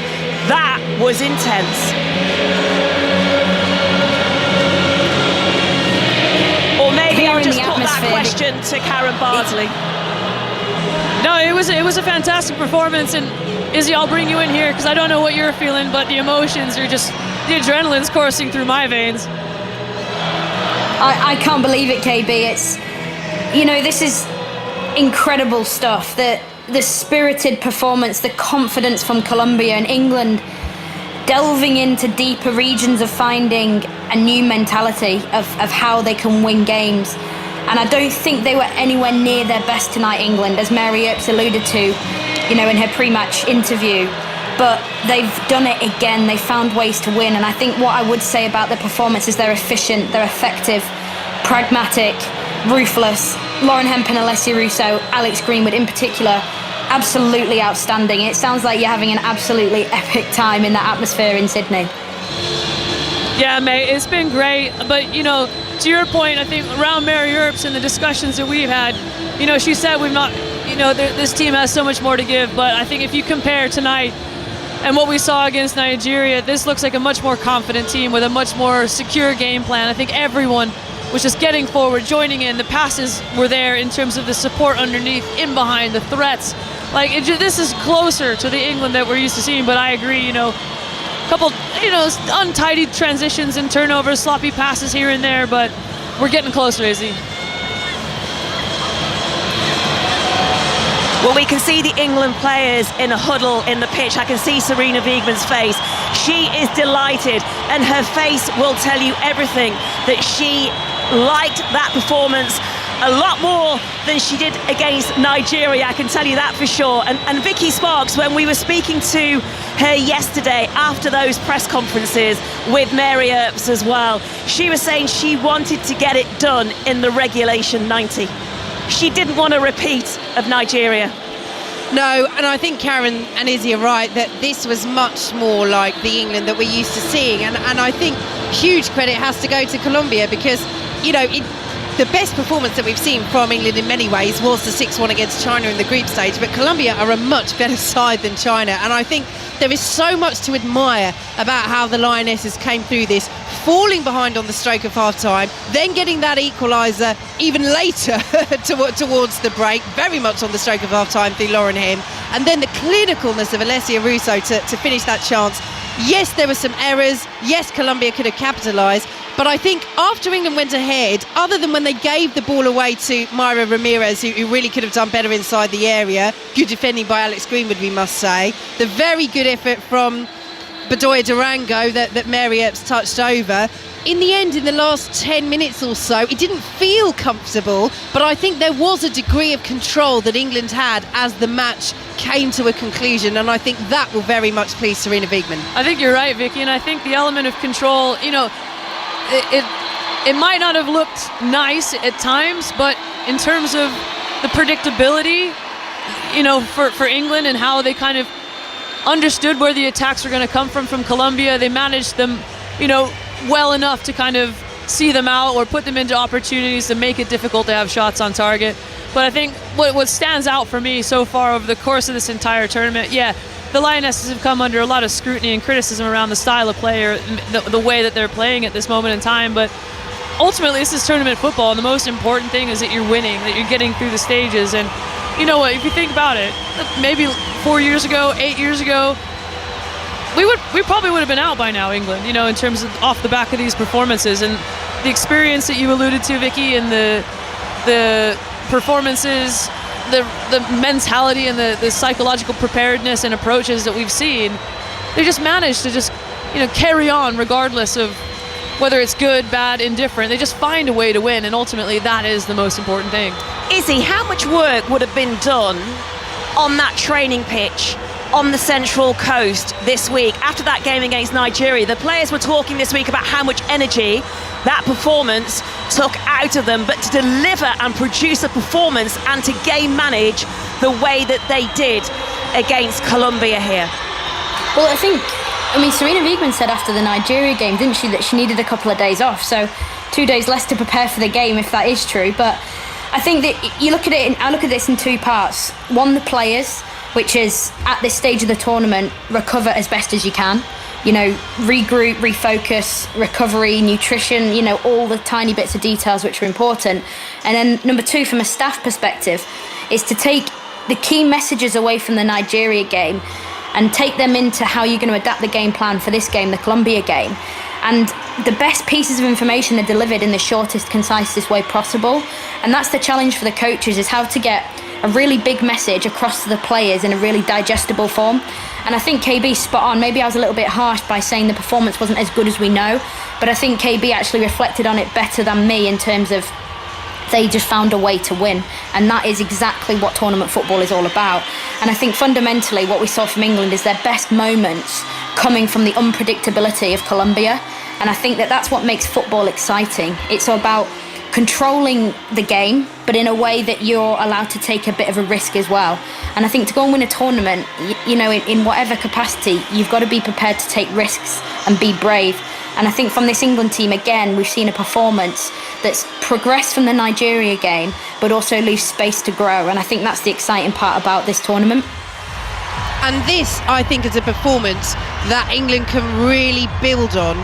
And as you say, Izzy, take confidence from, because as we start to look ahead now, we know the semi-final lineup.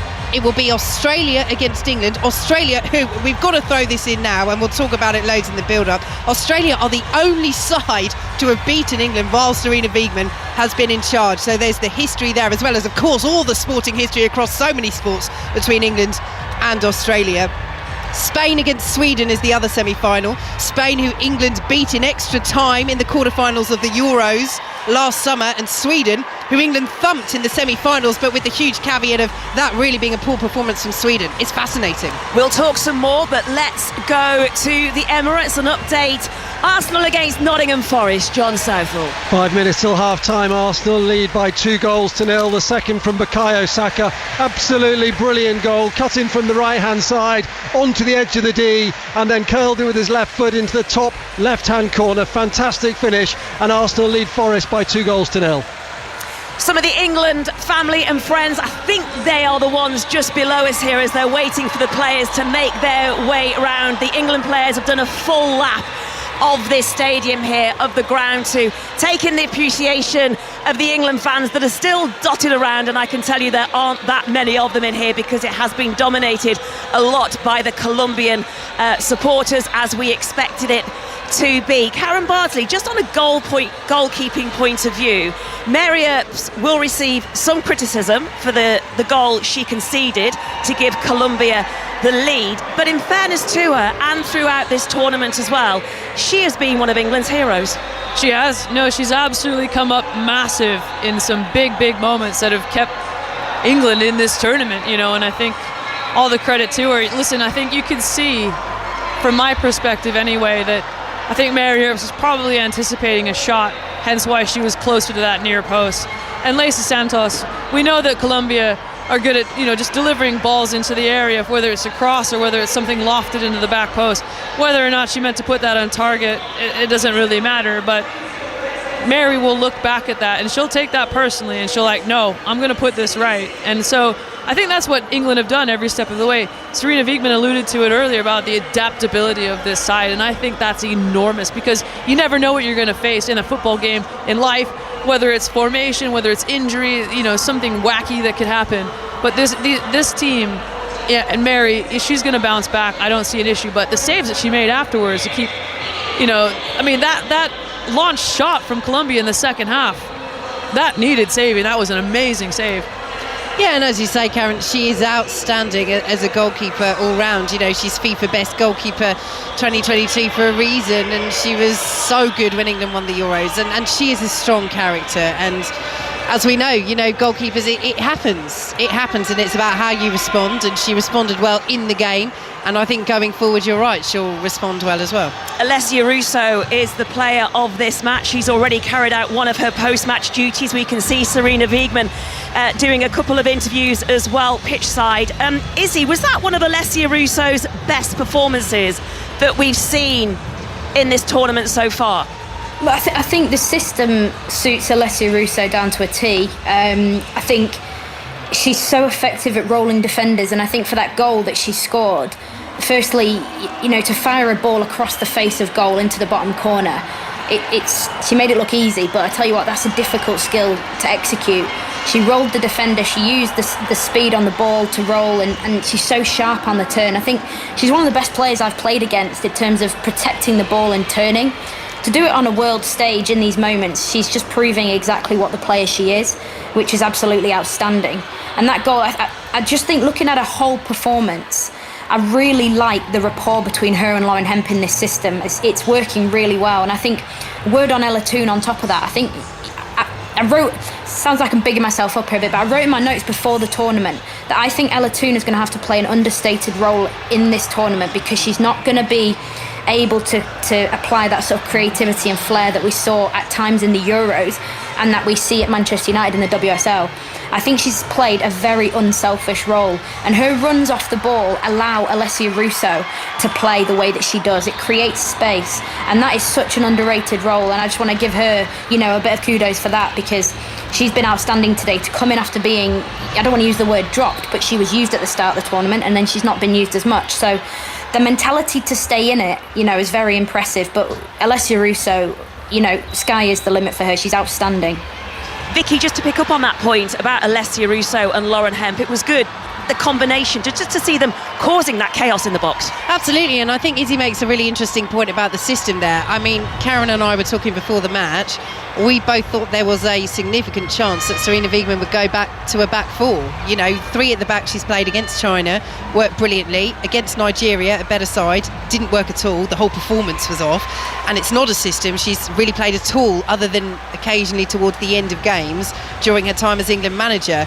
But actually, as you say, having that two of Hemp and Russo, and again the fact that it's Lauren Hemp being given that striker role rather than Bethany England is interesting. We can go live and we can hear from Alessia Russo, who's with Gary Flintoff. We can indeed. The woman of the moment is indeed stood right in front of me. Let's start for the key moment, the low finish. The ball broke to you. Only one thing in your mind, I would have thought.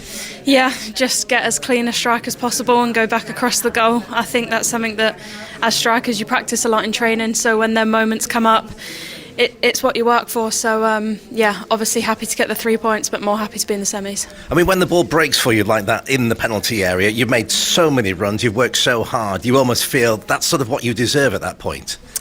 Yeah, I think we worked really hard as a team tonight and fully deserved it. I think that's taken nothing away from the Colombians. I think they were incredible and they have some extremely talented players. It was a real tough test, but every game's been like that since this tournament started. So, we're all just really excited now.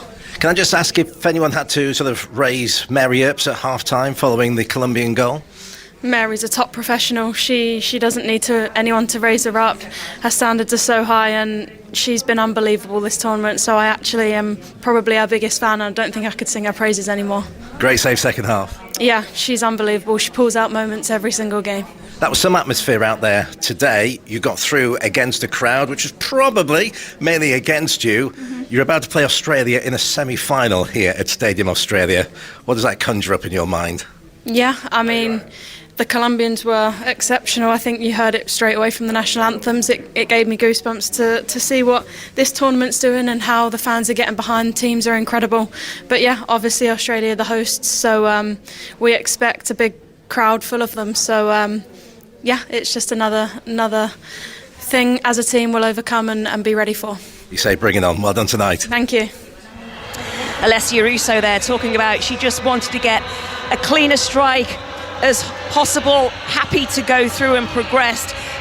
But overall she felt that England fully deserved it, Vicky. Yeah, and I think overall they were in a very tough contest, but that's a fair assessment. I mean, I think you could also say Colombia will feel they potentially deserve to take it to extra time, but in terms of the way that England managed the game, the way that they fought back, yes, it was very, very tightly fought in terms of a match, but I think overall you saw England's quality coming through, and they just, I think there was a sense that England were in more control of the game, not complete control by any means, but more control of the game than at any point against Nigeria. Nigeria just felt that England did not have their own way at all in that match, and they were kind of scrambling to get any sort of influence in terms of taking the game away from Nigeria, and it was a different story. That they played much better. And I have to say, just off what we heard Alessia Russo saying about the Colombian national anthem, so many of the Colombian fans have stayed. The majority of the stadium is empty, and we see the blue seats around us, but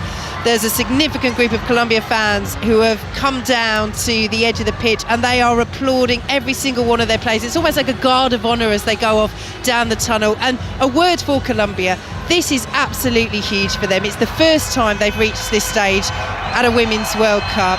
Yes, they've gone out, but they've gone out to the European champions. They beat Germany, the European runners-up from last year, in the group stages. They've been outstanding, and football in Colombia will only go from strength to strength on the back of this. It's been a success for Colombia, hasn't it, Karen? Oh, yeah, absolutely. I mean, let's think about who they've knocked out on the way, and just in the way that they've done it as well. I mean, I'll tell you from my own personal experience in 2015, I recognized that there were some talented players, but obviously kind of a generation is gone and some youthful, fantastic, talent has come through to replace it. But in every single position, and some of the depth that was coming off the bench, the speed, the skill, the balance, the control, the individual abilities of some of these players, like, I was just really impressed watching this, thinking, oh, the future is going to be bright for this Colombian side. How do I get them to Man City? And again, it's testament to the backing. We've had so many stories about teams that have done so well despite a lack of backing from their federations at this World Cup. But for Colombia, they are backed, and they've had a professional league in the women's game in Colombia for 6 years, and that's what happens when you put the investment in. A lot of these players play domestically as well as around Europe as well, and they will hope again. Their manager Nelson Abadia was saying before the game what they want to see now is a longer season, a longer domestic season, more competitive, but they've got the groundwork there. They just need to keep building on it, and they'll believe they can do that. Just to look ahead to Australia, when Alessia Russo was talking with Gary and saying about how she got the goosebumps before kick-off, and she talked about the crowd and the fact that it's going to be another 75,000 crowd here in Stadium Australia for that match. Do you think she's going to get the goosebumps again? I'll tell you what, I think she will, because as a player you live for those big moments, as she alluded to with Mary Earps as well, and Alessia Russo is full of big moments as well, coming up huge tonight.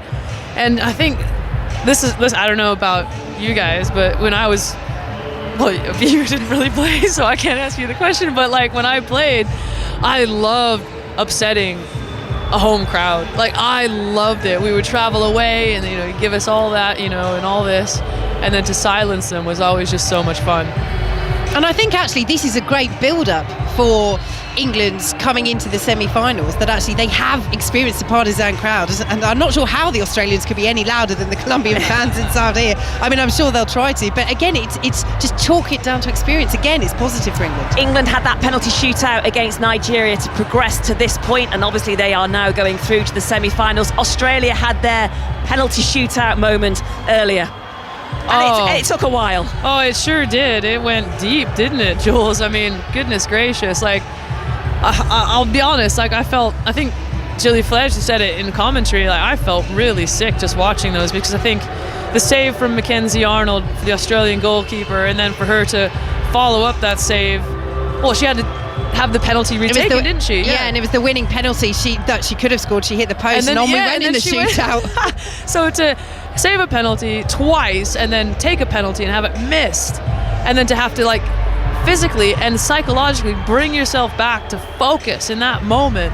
Oh, it's huge, but wow, I mean, that was tense. You were talking about how you wanted to vom, Karen. I don't know how you were feeling, Izzy, during that, but that was so intense. And the fact it took so long to find out who was going to go through. Oh, it was nail-biting stuff. I could feel a heartbeat in my neck. It was just like, I couldn't believe how tense it was. I was getting messages from people I knew at the game going just these sort of one-liners, and I was getting, so tense because I couldn't interpret the message, whether it was a plus or a negative for the hosts. It was just honestly something like I've never ever witnessed before, and I just can't believe the heartbeat that I had. It was just Claire Hunt's penalty missed, the opportunity to win it. I was looking at each player stepping up, and Claire Hunt, a player who trained with us at Everton last season for a few weeks in April after that international window, because she plays domestically in Australia, to kind of keep fit in preparation for the World Cup. And and I got to know her really well, and I thought, do you know what, for her to have this moment to go and win it for her nation, I thought she deserves this because of the journey that she's been on, the injuries that she's had, and she missed. And then I was like, oh my God. And then it just went back to how it was again. And then KB said the double save for Mackenzie Arnold from Kenza Dali. And then obviously the winning penalty. I think it's a lovely little story in there for the host with Courtney Vine, who you know, born and bred over there, plays in Australia and then the domestic league. And after speaking to people out in Australia during my time there, you know, they're really trying to find ways to improve their domestic league, the A-League, and I don't think there's any better advert than a player that's playing in that league to score the winning penalty to push the hosts into the semi-finals, to set up this tantalising, even if that's the right word, clash with England, which is just going to be, you know, off the scale. What a game to look forward to. Oh, tantalising is absolutely the right word, Izzy, absolutely. And we can go now live and join Gary, who's got Alex Greenwood with him. It's actually Lauren Hemp who's walked in. We've heard from Alessia. We've got Lauren in front of us now. How crucial was your goal just before half-time? Yeah, I think it was really important to go in at half-time level. Obviously, it was a bit of a scrappy goal, but, I mean, we take as any that we can, to be honest. I feel like you've always got to be alert in the box, especially as a number 9. I feel like it was a proper striker's finish. But, yeah, I mean, like I said, it was important that we went in at half-time level, and then we came out in the second half. I feel like we were really relentless, and obviously Alessia's goal was a great strike as well, which was really important for us, and obviously we held it off at the end. Can I just ask, what was the feeling amongst the players when you went a goal down? It's another way in which you've won the game today by going a goal down, but it seems surprised that Mary should be beaten in that way. I feel like as a team, like, we didn't drop our heads at any point. We made sure that we picked it back up. I feel like we were still dominating the game, even though we went a goal down. So it was important that we carried on doing that. It was just the final touches, whether that be keeping the ball a bit longer, being a bit tighter on the ball. And I feel like we brought that in the second half. Like I said, well, like you said, we needed that goal just before half-time. Obviously, it was unfortunate to go down, but I think that shows the resilience of the squad to then bounce back in situations like that. Well, your goal was very much a poacher's goal, right place, right time. Sweet strike from Alessia. Where were you on the pitch as that went past the keeper? Oh, I was cheering. My hands were up in the air. I was obviously there for any rebounds, but no, I knew it was going to go in. I had full faith in Alessia. She does that every week in the WSL, and obviously she's bringing it to the world stage now, which is unbelievable to see. But yeah, I mean, as a group, I feel like we showed the team that we wanted to today, and obviously, hopefully, we'll be able to show that in a few days against Australia as well. Yeah, I mean, the crowd tonight was vociferous. A lot of Colombian fans in. You've got over that hurdle, but already in your mind you must be thinking of what it's going to be like to come here to Stadium Australia to play the Australians in their own backyard. I feel like we're all so excited. We knew this game there was going to be a lot of Colombian fans, but I feel like as a group we thrived off that. It just makes it so much more exciting. So for me, I can't wait to get going in a few days' time against Australia. Obviously we know it's going to be a packed out stadium, so many Australian fans, but we know that if we play at our best we are unstoppable, so hopefully we'll be able to bring that. I spoke to you after that Nigeria game. I think you basically said there was nothing left in the tank after that. You've all recharged well. So what's the secret ahead of this semi-final? I think, like I said, go to sleep, have a lot of sleep. I get in the ice bath, which I done the other day as well. I managed to play most of the game today, so I must be doing something right. So I'm just going to do exactly that again, but a bit more of it. So I'm ready in like -2 of them days. So I'm ready to go again. Good luck with the ice bath. Well done today. Thank you. Cheers. Well played. Lauren Hemp there talking to Gary Flintoff. Before we talk about Lauren Hemp and giving her reaction there to Gary after England progressed through to the semi-finals, beating Colombia by 2-1. We can catch up with what's been going on at the Premier League at the Emirates. Arsenal against Nottingham Forest, and Nathan Jones is alongside John Southall. Well, Arsenal, Juliet, are in control at half-time. They lead Nottingham Forest by 2-0. 2 goals in 6 minutes. The first, Martinelli on the left-hand side of Backhill. Not sure he meant it into the path of Eddie Nketiah. His shot deflected off Joe Worrell wrong-footed the goalkeeper Matt Turner, and that was the opening goal. The second, absolutely brilliant. We've seen him do it so many times. Bukayo Saka cut in from the right-hand side onto the edge of the D and curled it into the top left-hand corner with his left foot. An absolutely brilliant finish from him. Nottingham Forest will look back at one moment though at 0-0 when Brennan Johnson was through on goal and got it horribly wrong, shooting past the right-hand post. As you say, Nathan Jones, former Luton Southampton manager, watched it alongside me. Nathan, what have you made of it? Arsenal have tried a different formation this afternoon and it's working. Yeah, look, I thought Forest started really well, at a real compact shape, had the best chance of the first 20-25 minutes, but then as soon as Arsenal sort of started building that tempo, they broke the deadlock, and then they've been pretty dominant since then. Slight error from Gibbs White in terms of not clearing his lines, allowed Saka to get the ball, and then he scored a wonderful goal, and since then Arsenal have really taken control. Yep, and you have to say it looks a very, very long way back now for Nottingham Forest. Half time, Arsenal 2, Nottingham Forest 0. Thank you, John. Vicky, Karen and Izzy just talking there, listening to what Lauren Hemp was saying. They're looking forward to it, aren't they, England? They thrive. She was talking off that kind of pressure, off the crowd that we saw here against Colombia. They're going to get that and a lot more from Australia. Yeah, I saw your 5 Live tweet just earlier on my phone about mentality monsters, and listening to Lauren Hemp, the first thing, the question was asked about Mary Earps and, the potential mistake, etc., but Lauren Hemp's response immediately is, we know how good Mary is, top professional. It's the same with Alessia Russo. It just goes to show this mentality it's really shining through. It's going to be a whole new test of mentality. I was at most of the host games so far out in Australia, and when the fans get behind the team, it's electric. And that is going to be something which England are going to have to find a way to use within their favour. I like what Karen said about being an underdog. I remember last season playing the WSL for Everton at Anfield, and there was 28,000 Liverpool fans inside there, and I just thrived off the noise that they were giving, in a Merseyside derby. Put that onto an even bigger scale, playing against the host nation in a World Cup semi-final. It's just going to be different level stuff, and one that England can really look forward to, and being fresh off the back of just playing 90 minutes. I feel really confident, Izzy, that England are going to, embrace that Australian crowd, because I think taking back to 2015 Canada quarterfinal, I mean, that was hostile as all. And I mean, the girls, you're absolutely right, they just really, really drink this in, don't they? So I think it'll set it up nicely for a beautiful semi-final tie. I cannot wait. I absolutely can't wait. And, it is going to be a fantastic occasion. We have seen how the momentum has built at this Women's World Cup in terms of the thousands and thousands of fans. We saw it at Stadium Australia here today. We could hear outside the stadium so many watching on the TV screens, the cheers, the groans as the penalty shootout went on. It is going to be another fascinating matchup, and haven't we seen them in so many sports throughout the years? Australia against England in the Women's World Cup semi-finals. Cannot wait, and Izzy, tantalising is exactly the right word. Well, I was just going to say, Vicky, that is exactly what it is.